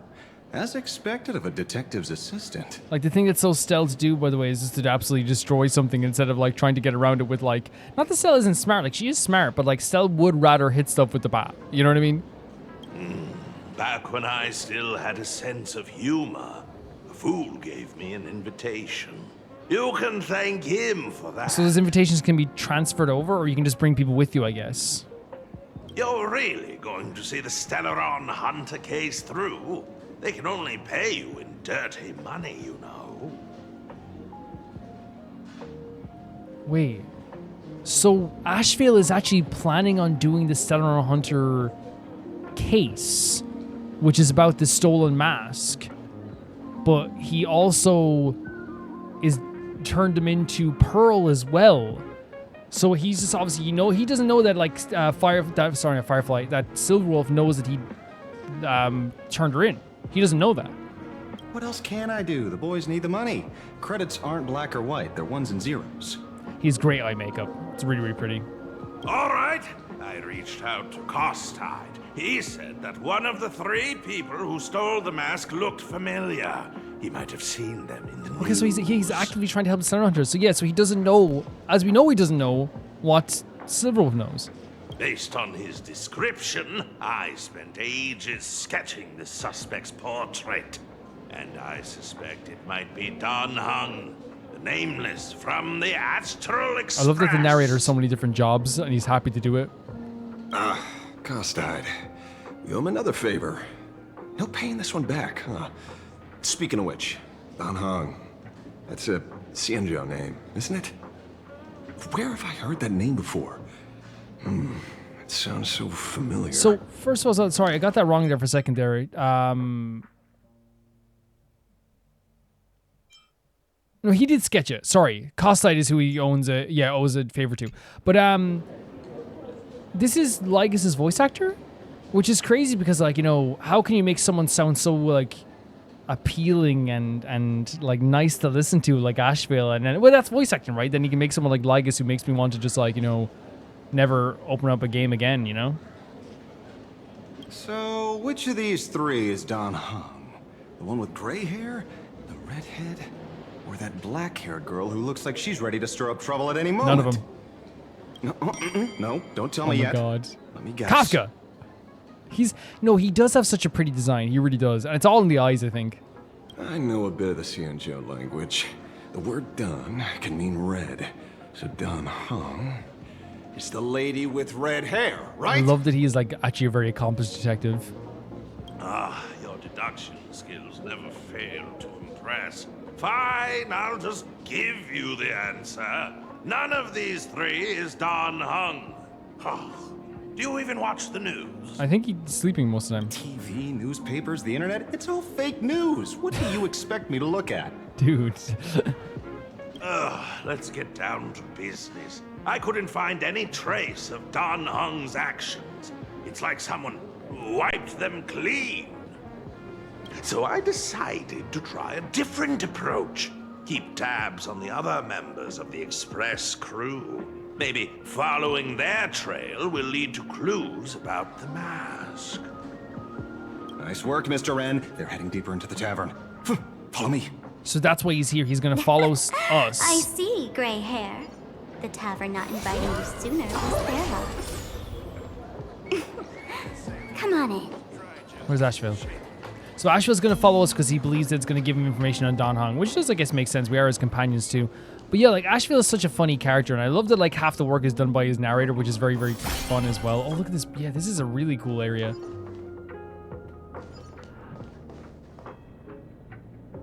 It's really neat. It's a Sparksy doll. Not Sparksy, sorry, Sparkle doll. Yeah, no, like, having the bumbling funny detective. Really brewed from jokes? Yep. You know your stuff, man. Just heard some rumors, that's all. And they could have made him as a detective, like, be more serious, but I actually like that they made him a bit silly. I love the lighting here too, like the purple lighting from outside, shining in on the wood floors. Looks so pretty. Oh, whoa! What the hell? Wait, what's over here? Okay, chest, but, like, there's a freaking big disco ball over here. Look at that. Not bad at all. Wait, look at this space, man. Holy.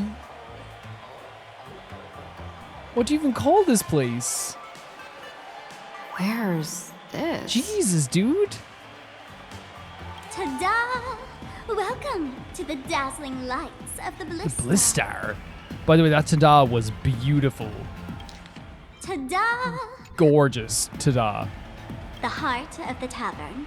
Plain Arcadia's dazzling dance floor. There are some tasteless masked fools who consider this place the secret to keeping the laughter Oh, going. yeah?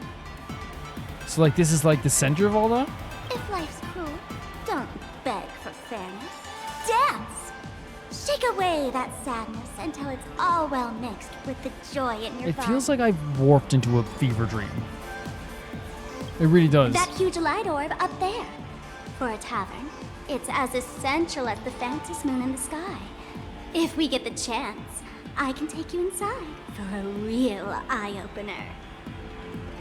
Speaking of which, 2 months ago, some idiot, after downing hundreds of drinks, had the bright idea to knock it down with a super overlord spinning top. So, we had to reinforce the Blue Star with a steel frame around it and seal it inside the world in canvas. Oh, it's like the Pope. Doesn't the Drinksmith care about this nonsense? Can't take care of this place? Aha! Take care! Weren't they banned? It's so from the funny. tavern? Like, again, what are like, that's what makes these like people who follow the Elation so interesting as well. The fact that they ban like the god of like Elation from the freaking tavern in the first place. It's such an interesting bunch of people. They seem just so warped. You know what I mean? Some idiot. So it's like the usual light up there for the tavern is essential as the Phantasm Moon sky. They say it's the center of the heart of the tavern. They say this is the secret to keeping the laughter going. And I say if life is cruel, just dance. And given the laughter's personality, if they took care of it, they'd just egg someone on to blow the place sky high. I guess if that would amuse them. This fool you're talking about. It wouldn't happen to be Sparksy, would it? Oh, wait. Is that the one who did this?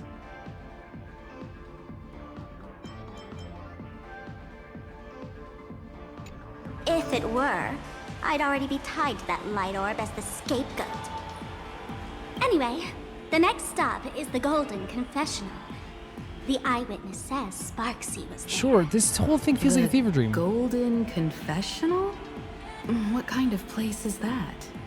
A place where you can let go of all your worries. Well, words won't do it justice. Let's go see it for yourself. It just feels not real. You know what I mean? Everything here feels like so like I don't know. It feels like I've like skipped like several steps. I feel like I've woken up like, you know when you wake up at like 4 a.m. and there's like a TV movie playing, you're like, what the hell is this? This is what it feels like. Like it feels like this. The heart of like the laughter is what they believe this is.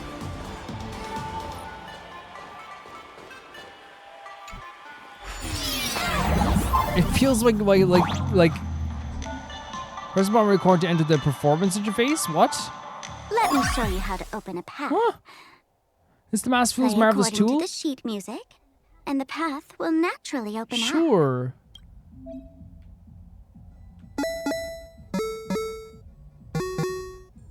That is so interesting. The steel frame actually opened. Everything in this whole place, and again, I think it's intentionally supposed to be like that. Like the way that this feels so abstract and weird, like a fever dream. I think it's intentionally supposed to be that. Actually changed color with the lights. Just another night at the tavern. Fun, right? Like I'm supposed to be feeling like, oh my god, what are we doing here? You know what I mean? Like, what is this place? That 4 a.m. like TV movie feel is definitely like intentional, I feel like. There's a chest up there. Might as well get it for here.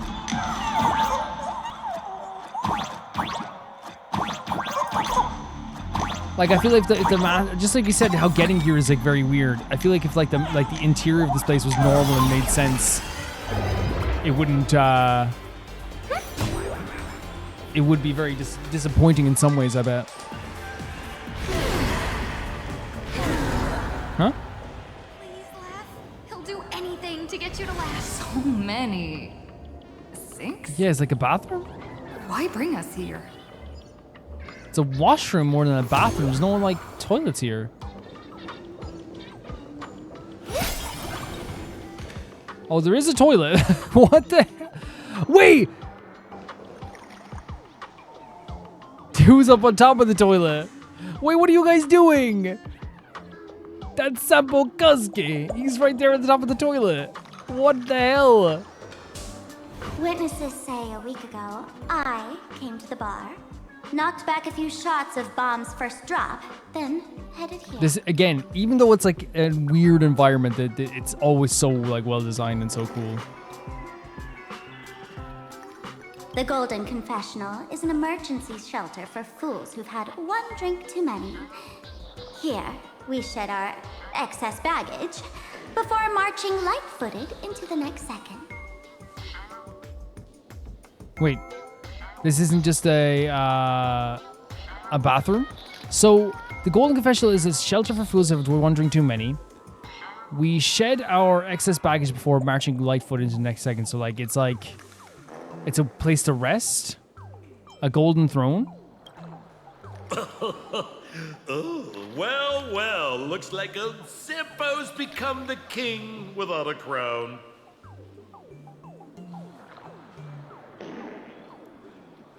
You know what's so weird? In this place of absolute abstract weirdness, Sampo is like a beacon of normalcy. Sampo feels comforting. Well, if it isn't my old friend, Sparkle sent you be coming to the tavern. Old Sampo's heart is bursting with joy. I bet the first character, one of the first characters we ever met in this game outside of the space station. And a teensy bit of sorrow. How did Sparkle beat me to inviting my #1 bestie to the tavern for a drink? Sampo, it's you. I knew I'd find you here. You knew? And what made you link me to this place? Oh, that's kinda harsh, sis. You're here, aren't you? By the way, him saying harsh sis is brilliant as well. Yeah, no, I mean, like, I guess, like, it's like, oh my god, even the seats in there are toilets too. I guess we wouldn't expect him to be here because we didn't know this place was going to be a real place, but still.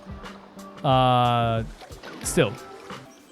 Hello, Miss Himiko. Long time no see. Okay, Himiko looking very, smiley. Mr. Sampo, hello. What business brings you here this time? The shakiness in her voice. Sis, just here to repay an old favor. Ms. Fool here sent me a message asking for HELP. Someone's been parading around the tavern impersonating I kind of her. like that Sparkle and Sampo have like a good business relationship. You know what I mean? I kind of like it.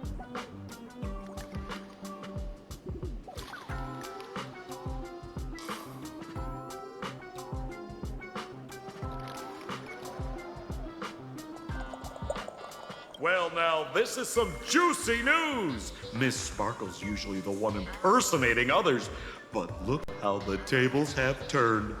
The trickster's getting a taste of her own medicine. The way he said that too. Oh my god. I mean, like, it is very much, like, true. Shush, Sampo. I brought you here to repay a favor, not to gossip about me. Oh my god, the bickering as well. Brother and sister vibe in a way, right? Oh, I've suffered the embarrassment of losing my mask myself. Thanks to Miss Sparkle's mercy, I didn't end up stranded, so here I am today, ready to help you out. No questions asked. I mean, he did remember that in fairness. Like, that was something that, like, she did help him out with.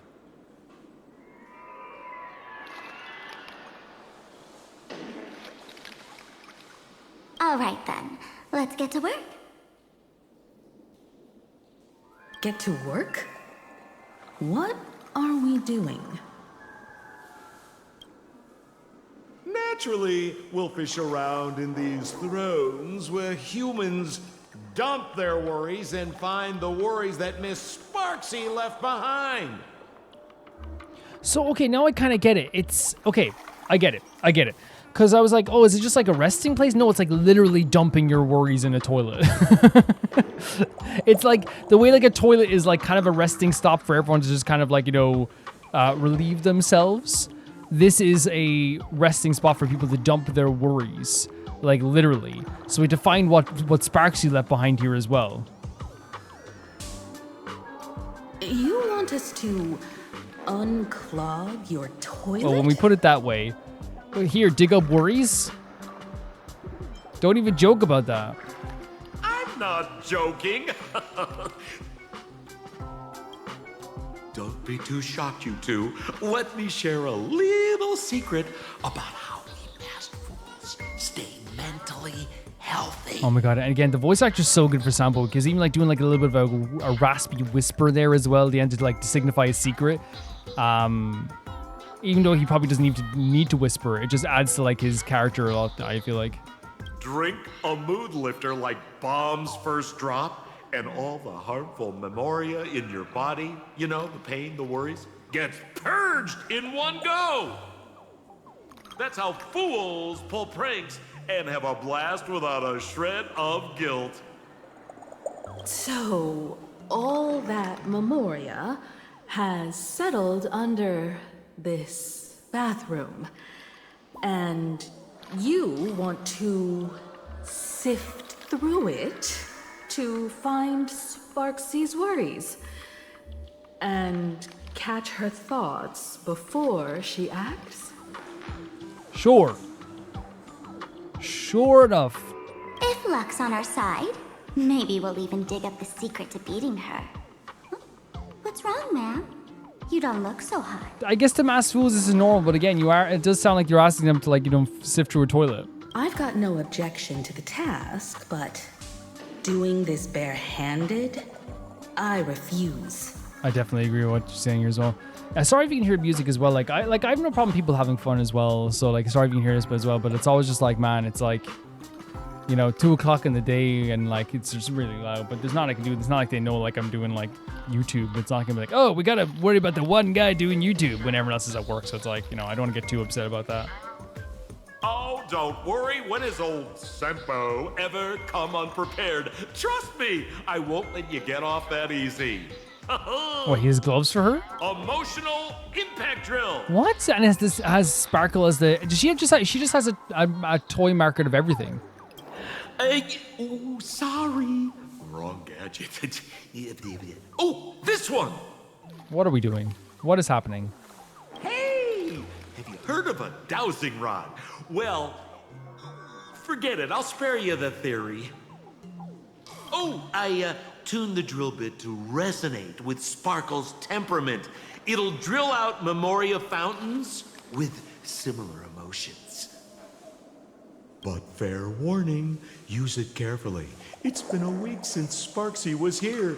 Keep your guard up in case something else comes bursting out. Do you ever have like a sudden realization of what's happening? And that's why I'm saying, what are we doing here? Like, I just had like this sudden realization of just like, what are we doing? What is happening? Like, we're talking about what can come out of this toilet, what can come out of the pipes. With so many toilets, where do we start? This is like, again, it's such an interesting and wild and unique concept, the idea of leaving behind your worries inside of a room full of toilets. Like a resting area becomes like a literal resting area for leaving behind your worries. It's so wild and so cool. But there is like as I said, that sudden shock of just like, what am I doing here? Well, if you ask me, leave it to luck. Sure. We don't have time for luck. My radar says that pompous imposter would pick the highest spot to vent. Exactly. The Golden Throne. Give it a try. Girl, pick a spot to drill and start mining that gold. Sampo, does this thing even work? Of course it works. Don't you trust your old pal, Sampo? This is my life now. Walk around and try your luck. Try to approach the golden throne. So they're saying we can try our luck just by walking around. Just checking out random toilets. What am I doing? As if human worries about to burst forward, suddenly something emerged from the sewer. What in the world is this? Watch out, sis! Must be some weird thing a fool dumped into the sewers. It's again, I want to make clear, just because like it's like very like, oh my god, we're sifting through a toilet. It's like still such a unique idea. You know, it's like I don't think anyone would think, oh yeah, it's gonna be like a place where you dump like worries into a toilet. It's already so unique. So we can just go not do the option, go straight to the golden throne. Then that's fine. Exorcist did this. The tavern sewer system is not a dump. The respect that Sampo has for it as well.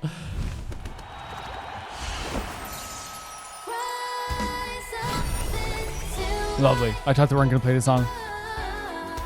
Life would have been horrible. This won't take long.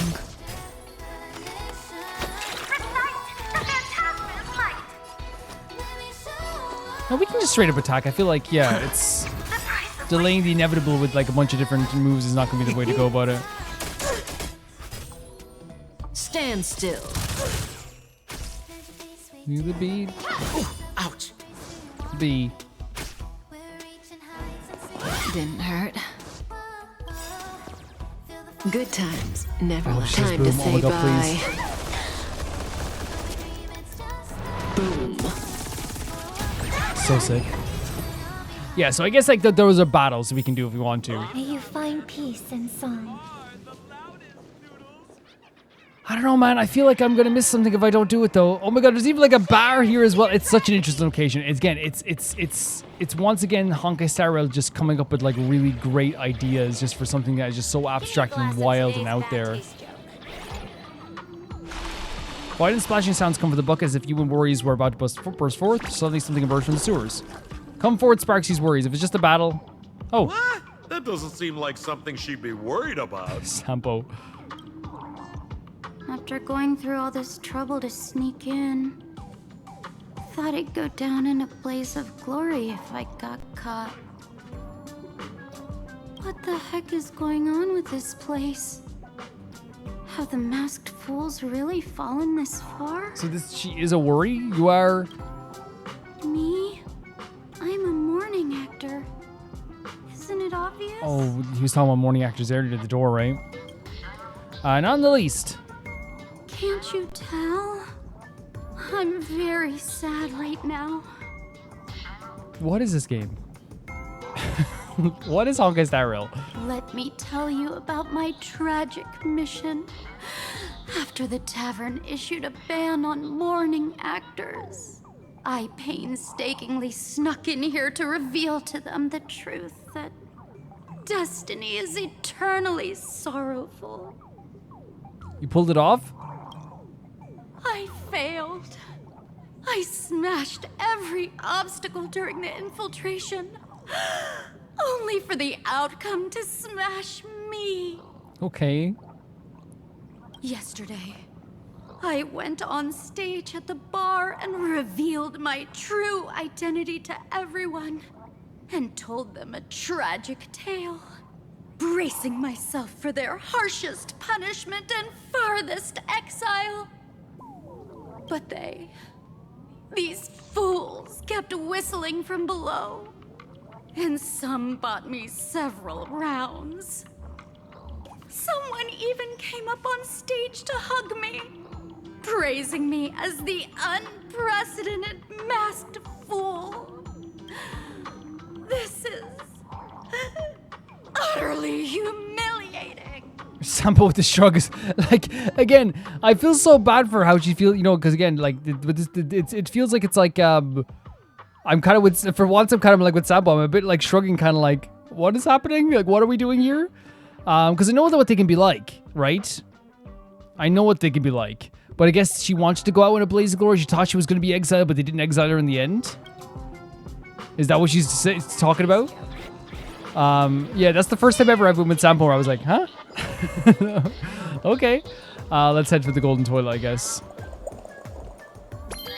You draw near the throne that is radiating an aura of supreme power. It's unquestionably made of solid gold.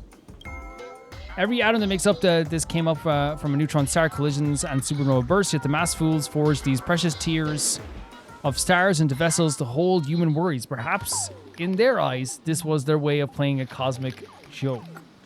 Like the idea that a toilet can hold people's worries, it's just one big joke. You know, there's a problem. Compared to the towering throne, you're way too small to reach the drill bit into the water. Sampo, how did you get up there just Oh, now? yeah, Sampo's on top. Oh, right! Silly me. Through that pipe on the side. And as I said, the excitement to get to do another one of these games as well. Yeah, I'm going to take it as a good thing that there's that part of me is just kind of like feeling very on edge here. I'm going to take it as a good thing that part of me is like... And I am an interplanar jump that transforms the arrow shots into bow form into plungers for the duration of the interplanar jump run. Okay. Plungers can be attached to the sides of certain platforms, and when we move along them, its original bow and arrow effect remains unchanged. You know what I mean? Like, I take it as a good thing that, like, I'm feeling... Oh my god, they're sitting at the toilets here, too. Plunger? I take it as, like, more than a good thing that I'm, like, sitting here kind of like, huh? Sometimes I'm like, oh my god, what am I doing? Look at this visual. The visual of what we're doing here. People just dancing on their toilets as well. Because again, like, I think it's in a way, like, mind-boggling to just to think about for a second, but then when you actually think about it again, you're like, it's kind of like great that the Mass Fool place has been like one of the most like surprisingly abstract and weird places so far. You know what I mean? It was weird to get here. It was confusing when we entered. The people were confusing, and now this back room is like really weird too. Look at Cell looking even cool on the toilet. The golden horn emanates a dazzling aura of authority. You're generally afraid it might slip and fall right into it. You forcefully thrust the drill bit into the toilet. Suddenly, the toilet starts gushing water violently and something emerges from the drain. Come out, Sparksy's worries. See? What did I tell you? Whoa. The imposter's worries have appeared. That's so interesting. And they manifest as her, but like in a crystallized form, kind of like on Amphorius.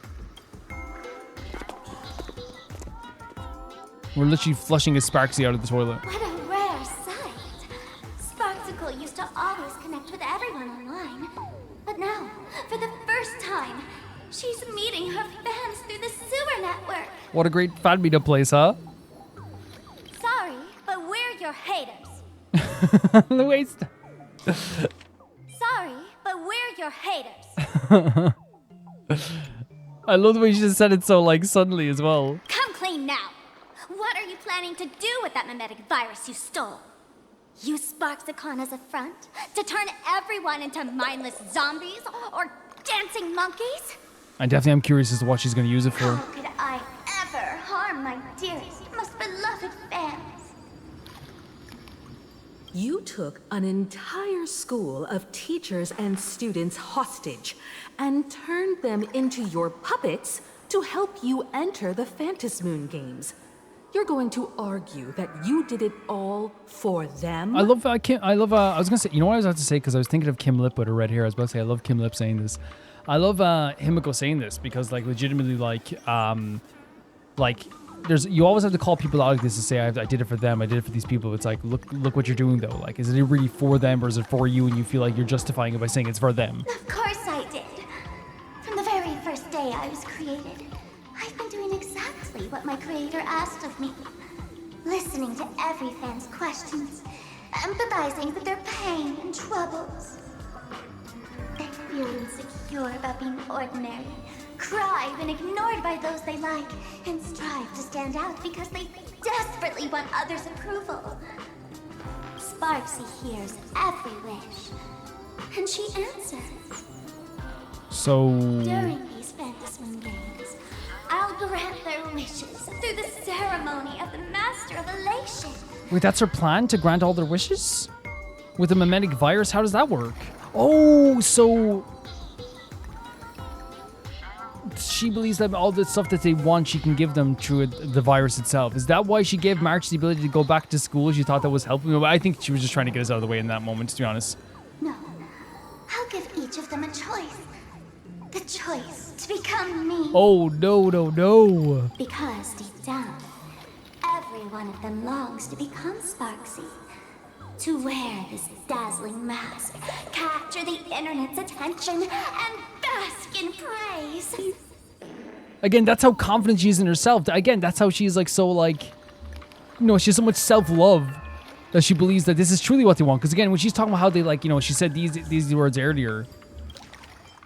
They feel insecure. They cry when they're ignored. She's never insecure, and she's never ignored. You must have heard that saying. In the future, everyone gets their 15 minutes of fame. Yeah, but in this sense, it's very like forceful. Now, that moment has come. Sparksicon will turn every spectator into me. That's the whole point of Sparksicon, to literally turn people into Sparksy. For reals? She plans to use a mimetic virus to turn everyone into herself? Oh, the answer was right there in the riddle all along. You know, I gotta say, that's very Sparkle. Yeah, but like that's like, again, great idea. Absolutely, it's terrifying, but such a great idea for the story, right? The idea of like of a creator who's so confident in themselves, who loves the attention, who believes they are amazing, who believes they're fantastic. What's the best gift I could give people? To be me, because they'll be able to feel like me and act like me. Because again, she truly believes the best gift that she can give someone is just to feel the confidence and the love that she feels. In a way, like you could say, like it's like in a warped way, it's like it would be sweet if it wasn't for being so forceful. You know what I mean? Like, hey, because you know, if someone said, "Hey, I want to give everyone the confidence I have. I want to make everyone feel the same way I do," it's like, yeah, that's beautiful. By forcing them to be me, ooh. And the idea of like a bunch of Sparksies going around is actually quite terrifying. As expected of my imposter, you're absolutely bonkers. You seem to be enjoying that sparkle as well on the scrunch face. Sis, is now the time to be tooting your own horn? Just Sis. thinking about being turned into a copy of you? I can't even force a smile. Sampo, I'm just going to be honest with you right now.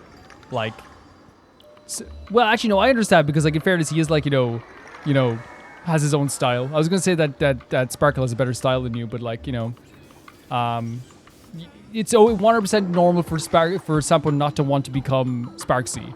This isn't elation. This is so elating. Oh? And who gets to define elation? The laughter, the fools, the IPC, or every me seeking joy on the Arcadian internet? And this also adds to what she said before when she was saying that the IPC are trying to define what our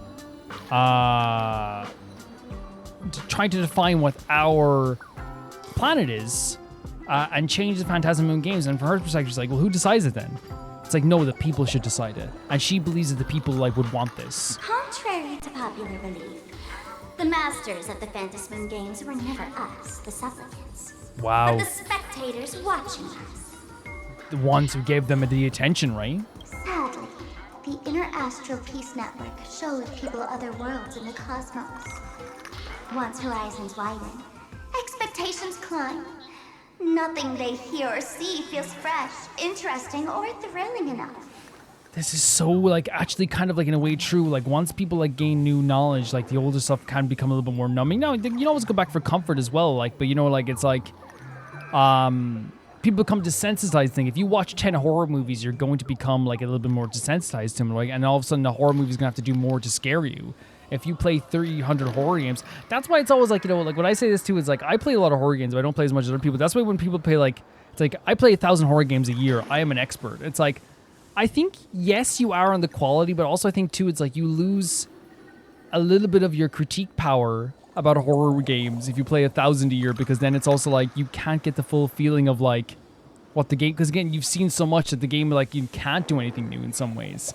That's what I feel, anyway. It's like, you know, it's like... well, you could say... Someone might say about Cap, you could say about music critics as well, which I think there's something to be said where it's like, if you listen to, like, thousands of albums every single year, and yes, your criticism comes from the perspective of someone who listens to thousands of albums every year, but then obviously, like, then you have to also give leeway then to the person who likes particular artists or listens to some stuff, like, you know, it sounds like it'd be very pretentious, like, if you listen to 1,000 years versus just one album, you're gonna be blown away by everything if you just listen to one album. I'm saying that people have different expectations based on the experience that they have, right? If you listen to 30,000 guitar solos every year, the new guitar solos that's going to blow someone away that doesn't play guitar is not going to blow the person away that you know, has seen. You know what I'm saying, right? What she's saying is not wrong in saying that the people do get like desensitized. And everyone fears that they're outdated, uninteresting, or unexciting in others' eyes. This is so scary though at the same time too, right? This type of like self-doubt and trying to find that like confidence in like, you know, somewhere else. And I guess from Sparksy's perspective, it's like trying to find the confidence from her. So the world's like a derailed train, racing toward thrills and madness. Nameless of the Astral Express.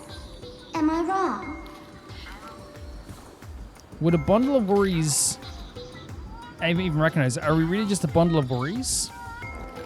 So, just like defining humans as a bundle of worries? Would a bundle of worries even recognize us?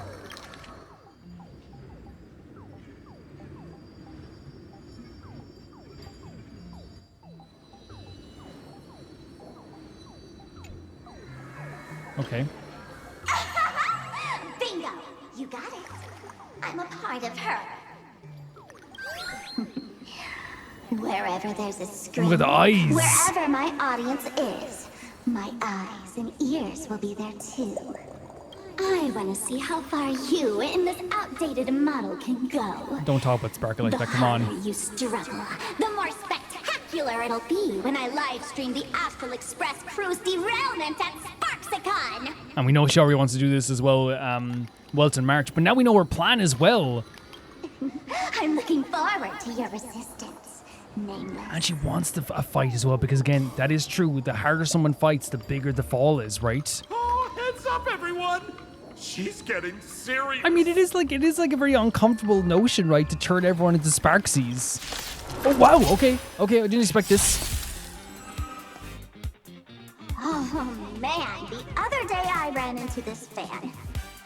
They insisted on showing me some gallows humor, jokes they found online, saying they were absolutely hilarious. Gallows humor? But all he did was show me a video of someone being killed by the Antimatter Jesus. Legion, then burst out laughing. So, this is terrifying. Let's all enjoy this gallows humor together. This was a big thing. I don't know if it still is, but I remember like on the internet, like I wasn't on the internet like, you know, when I was a kid or even like when I was a teenager, to be honest. Mostly just because it was like, you know, internet costs money and like we didn't have like a crazy amount of money at the time at all. But it was one of those situations where like I remember I'd hear stories about people being like, oh yeah, like people were sharing videos around of people like dying and stuff like that as well. And like it's a very common thing, like, and people even talk about now on the internet as well. And the idea there of someone being so desensitized that they were able to laugh at the idea of someone's like, you know, misfortune like that as well. It's like, again, it's Honkai Star Rail really calling upon like, you know, maybe the idea of desensitization, but then also like how terrifying that can be to like encounter someone like that. But for someone like Sparksy, you know, to them, it's just like it's just a bad joke, you know?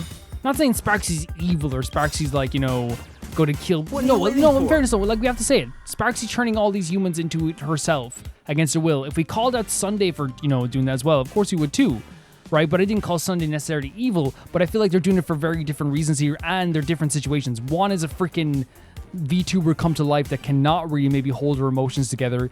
Sunday was a character who clearly was like, you know, brought up in one of the most horrible ways and was blinded by his own trauma of what happened to his sister, right?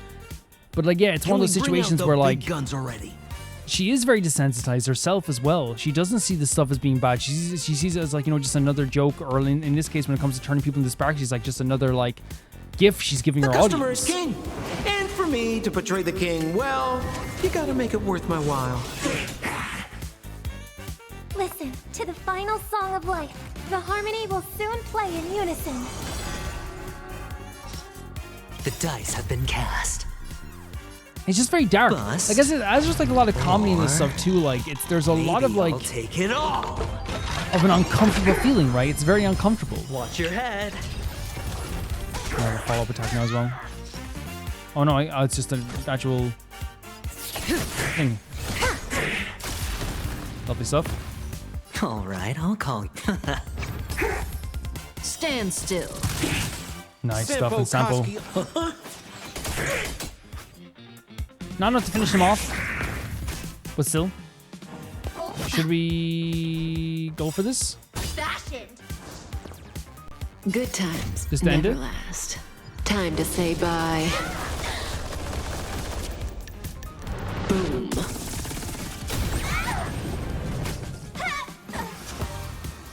And then our main damage dealer. This Yeah, will we might as well take just go on the attack now again. Better head.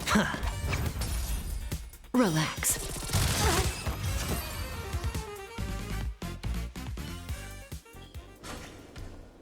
Listen, Sparkle. You only asked me to do your dirty work, but you never said anything about being your thug.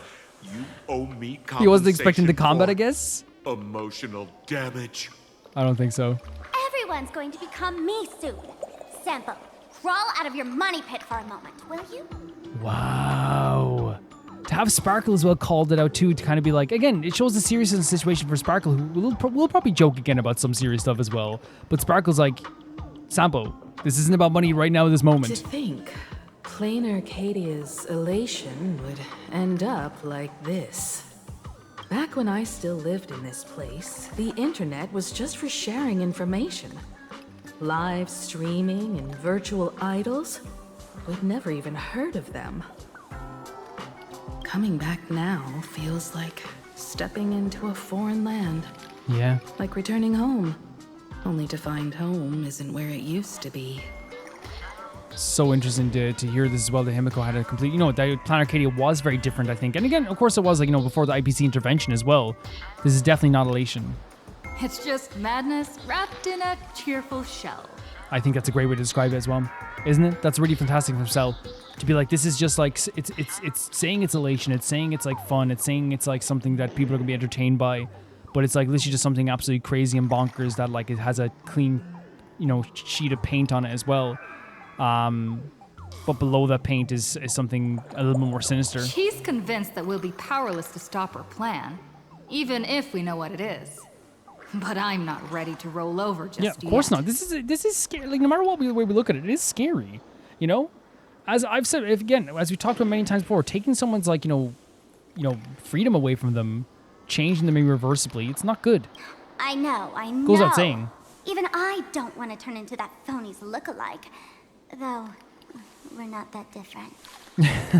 Yeah, but like, Sparkle, you gotta keep your individuality. Since the fools stashed dangerous things like mimetic viruses in the tavern, I assume they must have also prepared some countermeasures?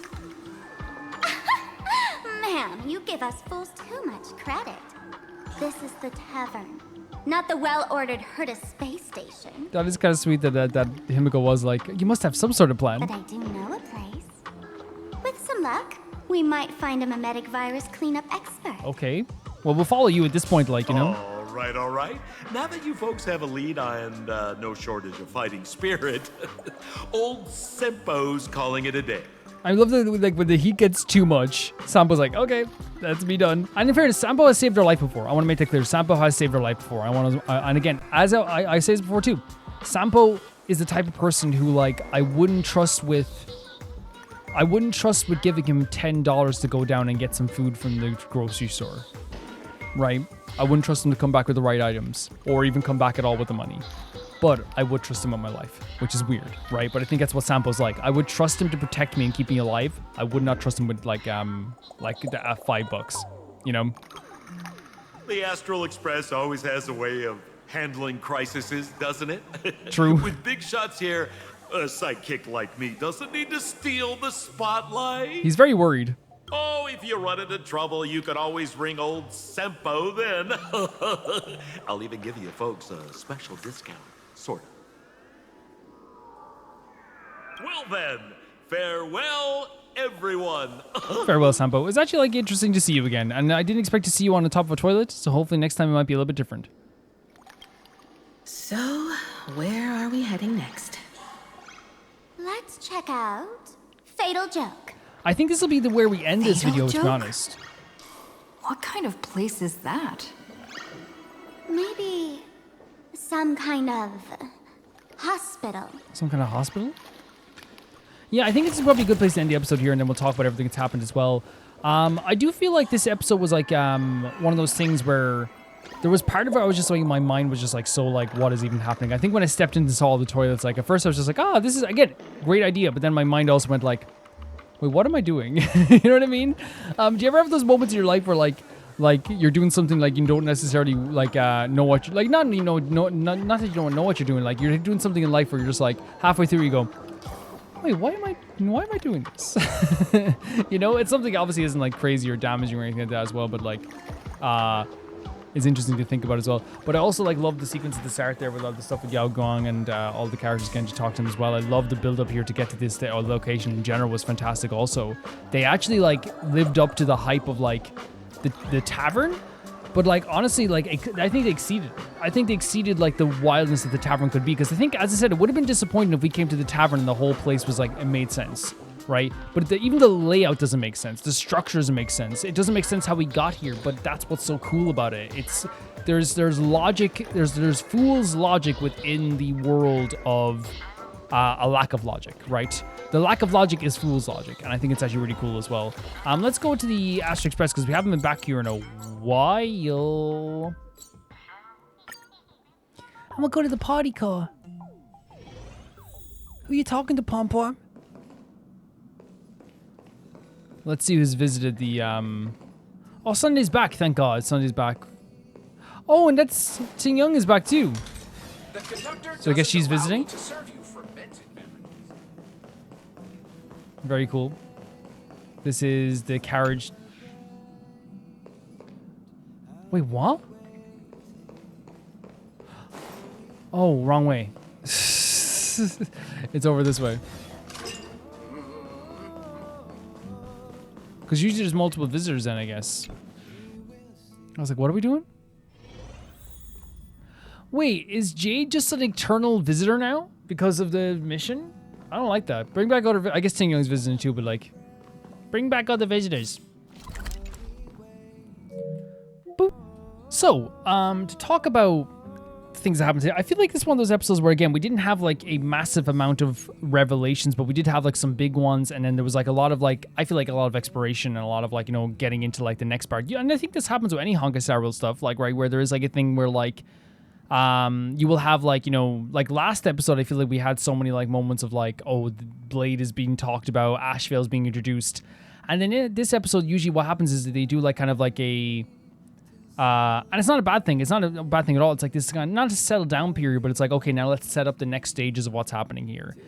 We've taken the information that we've given you, and we're going to give you new information amongst all this stuff, but let's also set up like what we've already seen as well. And like try to like, you know, develop it a bit more as well, I feel like too, you know, and that's kind of what's happened with the, like, say for example, like the last episode we did was like the introduction of Ashvale. And now in this episode, we see him once again, still, you know, now, you know, in a very curious way, like doing a new idea for his new task, which is the idea of like he actually is working with Silverwolf, we found out in the end. Or like say like the last episode we saw Sparksy doing like a live stream with Welton and March, and now we have like, you know, Don Hong knows about it now as well. We're trying our best to like free them from this also. And now we've expanded on that understanding of what, you know, Sparksy wants to do, not only turn everyone into different, like all Sparksy, but also wants to defeat the Astro Express at their highest point possible to make a big statement too. Like, you know, it's really one of those things where like I feel like, you know, Honkai Star Rail is like a master of like expansion on ideas, like an idea you've already heard and like taking it and then growing it and making it to something that is like so developed. And I feel like they did a really good job with that stuff here as well, just like in small ways. And it's not even like we're still in Act 1 and they still do such a good job with this stuff as well. I really, really enjoy it honestly as well too.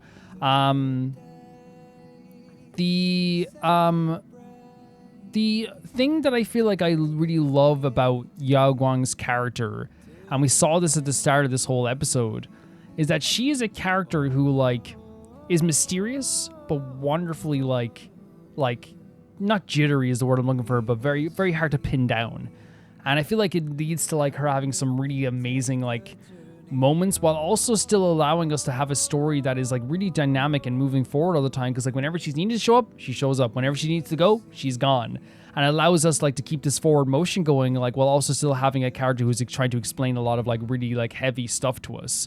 One of like the things like I always talk about, like, you know, for example, like I bring up Lygus all the time, and I have no problem saying I bring up Lygus all the time because I do. But like one of the things I think is always so interesting about like, you know, Lygus as a character, is that Lygus, the way they did the Lygus information and the way they gave the Lygus information, a lot of it was like, it was locking you into place for like 10 minutes. And here's the thing. The information was always great, but as you guys know, I was purely annoyed by his character and the way he would talk and all this stuff too. And again, you could say it's intentional. I agree it's intentional. I think he's meant to be this frustratingly like arrogant character.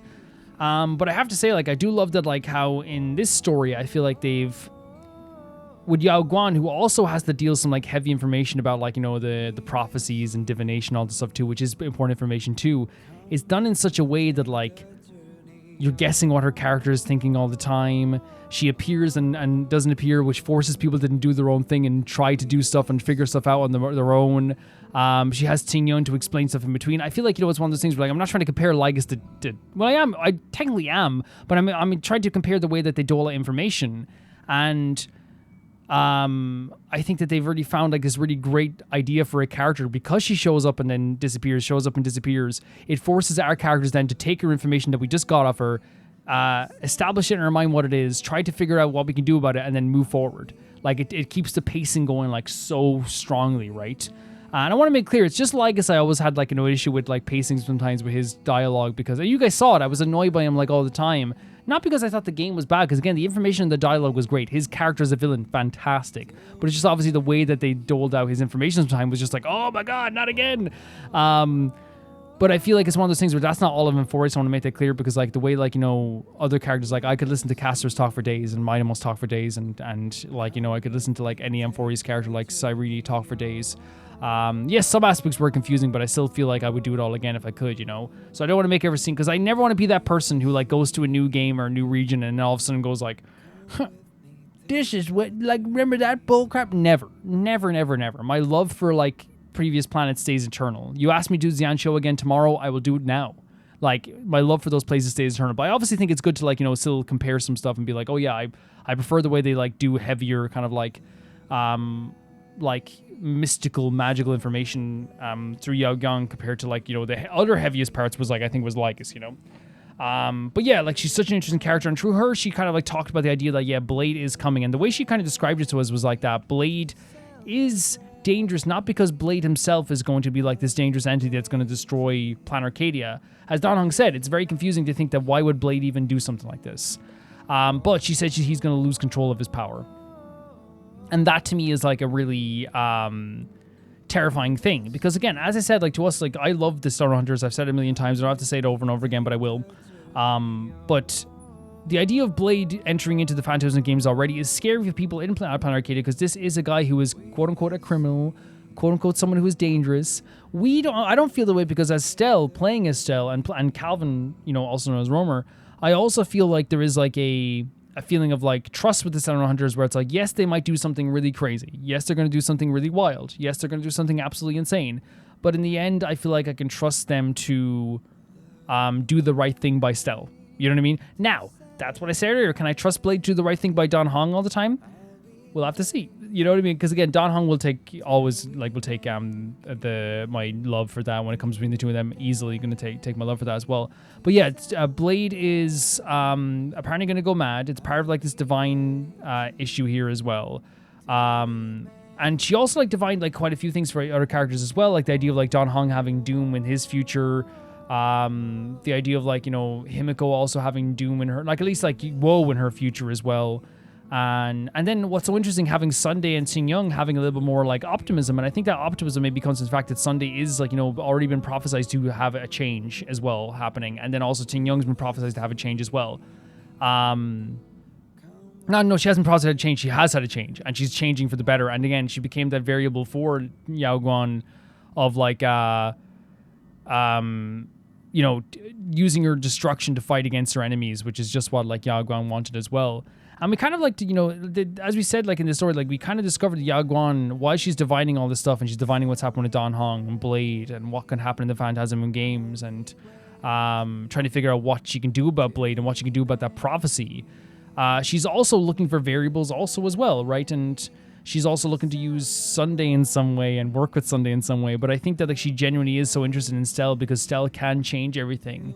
And as we said, Stell's presence in these stories is a blessing and a curse, right? Where it's like now all of a sudden it's like everything can change, and this thing that was so horrible before, as we saw what will happen with the lovely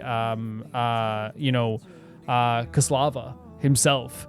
Like when Finon was like in trouble, Stell being able to be that unknown variable that wasn't really like known about, I guess. It was a perfect thing, and she's always been the person who was able to stand inside, like outside of fate or whatever. But that also can be scary because then now the stuff that we use to be able to divine, we can't just divine freely, and that's a scary thing. We can't know the future. The unknown nature of Stell is that there's endless possibilities, but then it's like, oh, there's endless possibilities. It's like, oh my god, we can do anything. We can do anything. It's like it changes like the known into the unknown very quickly when Stell shows up, which I will always side on the fact that it's much better than is worse.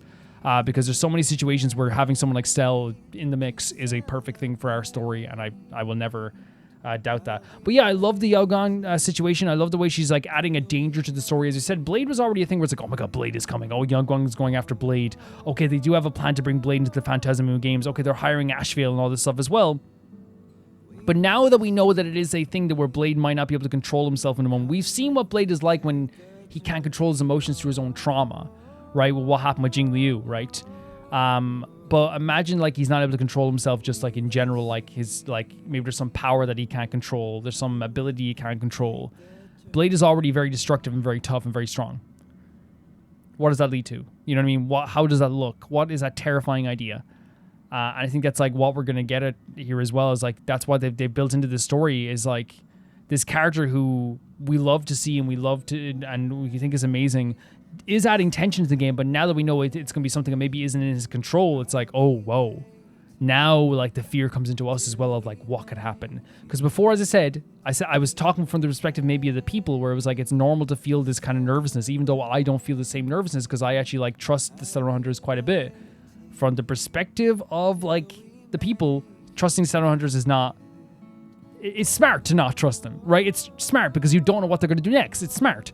But now that it's this unknown aspect where what's going to happen with Blade, what could happen with Blade, now I'm in this space where I'm like, oh, I understand now. And honestly, it adds more like danger to the game too, which actually makes everything quite scary as well, I feel like. But yeah, it was a really well done way of doing things. I also love the way that like Sunday is being presented in this whole story. Sunday, who like is now not even like, he's not being putting the blame on Yao Guang for him having the mask on his face, which I think is perfect. I think the idea that like, it's not his fault, but the reason why he's not constantly blaming Yao Guang for putting the mask on his face, and he's kind of making it all almost like it was his decision, is because I think he's kind of like accepting his own will, right? He's accepting his own future and accepting like, and trying to like put his best foot forward. And I think to him, he's like, I desired it. I wanted it. I was curious about this. I want this. I love that he said there that he's not looking to like, circumvent a god, or like he's not purely here for the meaning of like meeting Aha. It's about like finding out this place in Arcadia. And that's a great thing too, because again, writing wise, it's normal for our characters and us as well to feel kind of like worried whenever Sunday is near the idea of a power of a god. Of course it is. You'd be very, very dumb and silly, I feel like, to like, not dumb and silly, because I think some people might be like, well, I'm not worried, and that's their feeling, right? But I also think it's very feeling to like, it's a very normal feeling to feel like a little bit nervous. Even though like, I personally always kind of trust Sunday's going to be on the best path, but I do love the aspect of his character now where like, they're not forgetting about what he did, and he's always like mentioning it because he's like, well, look, yeah, I understand this kind of looks bad. I'm not going to take the power of a god, but also I do want this power. And I love the way Himiko also says, I'm not going to stop you I'm not going to be angry with you. This is your path. Like that's the whole point of the story, and it would be so hypocritical if we all of a sudden said to Sunday, who like can help us now that he's part of the game, he can help us, he can. If all of a sudden we said to Sunday, like, oh, you were wrong for doing that, it's like that kind of defeats the whole purpose of the Astral Express. As long as you're not hurting anybody or hurting somebody else, that's, a good person, you're allowed to take your own path. And I love that Himiko said that to him as well. It was really, really great also. Yeah, great sequences. I loved like Don Hong getting so like, worked up about what was happening with March and Welt as you would. Him talking about the idea of Blade also too is like, you can still see it sends a shiver a bit down his spine. And it's something that's very personalized to him also at the same time too. But Don Hong always being this ever tough rock for us. He's not like, I'm not saying he's tough as nails where like he can't feel emotion, but I'm saying I love that he's always like this very intelligent, amazing person that always like, you know, has a great insight into every single situation, whether it be emotionally or like, you know, just intelligence wise as well. But yeah, really fantastic sequence. I loved all this stuff. I love the way they're doing Yao Guan's story. I love the way they're implementing Blade into the story. I love the way they're implementing the idea of like what could happen with these masks and the feeling behind the Phantasm Moon games and like, you know, what danger this could bring, but also like how Himiko asks us herself, please find unknown variables. It's also her saying like, I want you guys to be able to change stuff because I don't want this destruction to come to pass as well. Great scene. I love the scene. I love the scene in the whole office as well throughout the whole time here, to be honest. Because again, I love the way even like Ting Yong described Yao Guan. It was like the idea of just someone who is like so eccentric and so weird, but she gets the job done. And I feel like we can put some trust in Yao Guan as well. But the whole crux of this scene is that, oh my god, like, we're heading towards something really like woeful. And I mean woeful in terms of like, oh god, there's gonna be full of woe. It's so interesting to think about this stuff as well. We actually did get to do the whole sequence then as well with the I'm not just gonna obviously recap stuff, but I'm gonna talk about like what we can as well. I really like loved the whole moment with Himiko and Stel. I think that this is, and I said already, this is exactly what you would expect from finding the tavern. It's visually beautiful. It's the reversed with the water, but like the fact that we had to find it through a riddle, the fact that we had to like locate it through like some like, you know, trickery and some like finagling. And then when we get to the actual location as well, it's all like, it's wild to what you want to, as I said, what you want it to be. Like, it feels like almost like sad when you see all these people laughing and drinking, and that's all, like, that's their whole life as well. When you went into the area with the disco ball, the place with the toilets, it is exactly like, it lives up to the idea of like a masked fool's location. You know, it lives up to the idea of like, okay, because again, the idea of like the masked fools is something that's like trickery, it's wild, something that sometimes confuses me quite a bit. So the idea that I come in here and I'm feeling this feeling of like, what am I even doing, is better than I could have expected. Because again, they could have just had like this be like a single room tavern where people are like, you know, let's do some trickadoodles, what-a-doo. You know, it's like, no, like what we actually have here is like, this place is abstract. These feelings are abstract. The actions in here of dumping things in the toilet, your worries into a toilet, it's abstract. Dancing your worries away, like, so you can like, you know, not think about any sadness, it's abstract. This giant disco ball, as we said, abstract. It's all abstract. But yeah, I love the sequence of just getting there, getting in there, and locating this place. As I said, the reverse thing in the water when we saw the visual was so incredible. Then we saw like the building like appear right in front of us also. The riddle of getting into the moon. And then even like Himiko, like, you know, having like time to talk about her past and how like, you know, she used to beat up like thugs in the streets and how she used to like, you know, frequent these areas and these locations also too.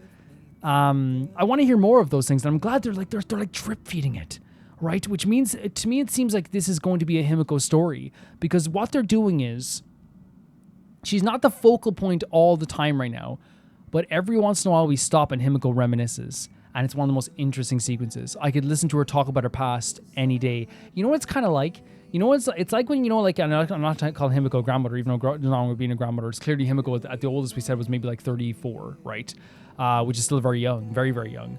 But Himiko, like, when she reminisces, it's like the time when, like, I always remember, like, my grandmother randomly one day told me that, like, she went to see Dracula as a kid, the movie Dracula. And she then said that she had to cycle home in the dark because there wasn't many streetlights at the time, and she said she was so scared. And it's one of those moments where, like, all of us grandkids, when we heard this story, like, to anyone else it's a simple story, but it's because, like, you know, you know, someone has a history and someone has, like, you know, a lot of experience. We were all like sitting there like we were like kids again, you know, like, oh my god, and you got to see that movie, like, and again, it's a real genuine interest. And I know Himiko's not like an old lady. Again, nothing wrong with being old though, but it is like the thing where, because Himiko is our guiding light, our mother, our mentor, someone who has like given us so much support and, like, you know, has such like a strong presence about her. When Himiko opens her mouth to talk about her history, I sit there like figuratively cross-legged and my chin on my hands looking up at her. I want to hear so much of this stuff. It's beautiful to me, and I hope we get to hear more of it. Yeah, but I do think she's going to be a massive focal point in this as well, honestly. Ashvale is after us, and it feels like Ashvale is like taking the job of... I think Ashvale has taken the job to get the mask back for Silverwolf, but also has turned them into Pearl as well. So like I guess he's trying to like weigh up his options. He's giving information out and selling out Silverwolf while also still working for Silverwolf. Am I right in saying that? That's what it feels like anyway.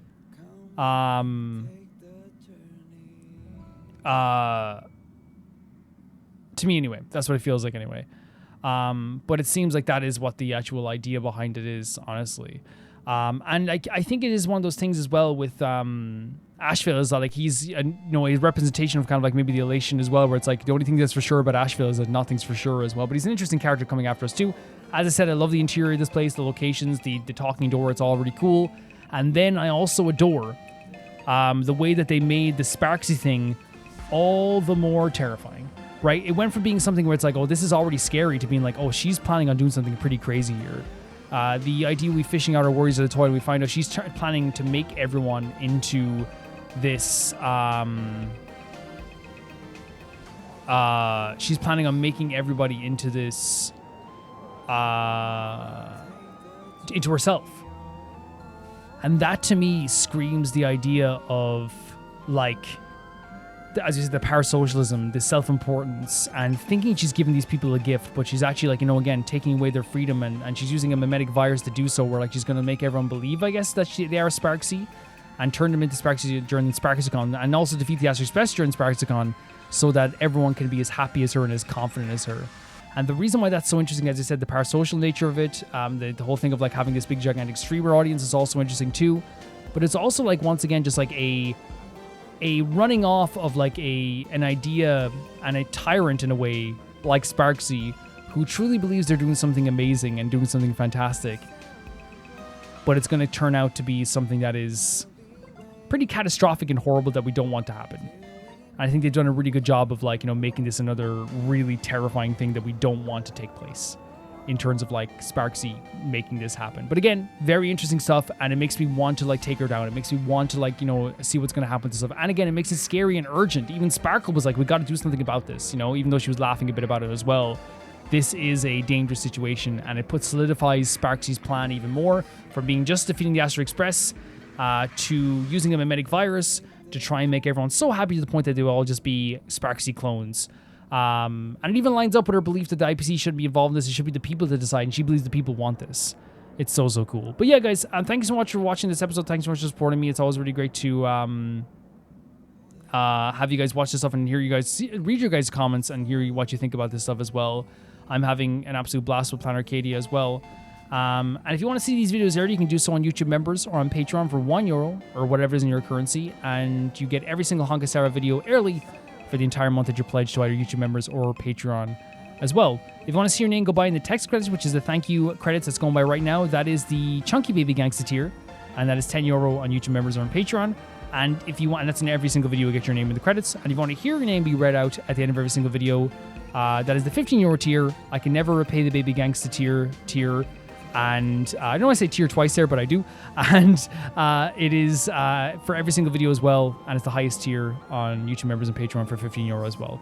I want to say thank you to my patrons first as the highest tier. That being Typharo 2, Jamie Bull, Johnny the Banana, The Ghost of Minizuma, Delicious Felix, Yuld, Anusta, Yasassin, True Peanut Butter, Peter Chelson, Leon, Hikesperian, Neo Shaurite, Leah 200, Malcolm Kunde, Axler 21, and the highest tier of my YouTube members, Glasgow and Lusanagi. See you guys soon. Bye bye.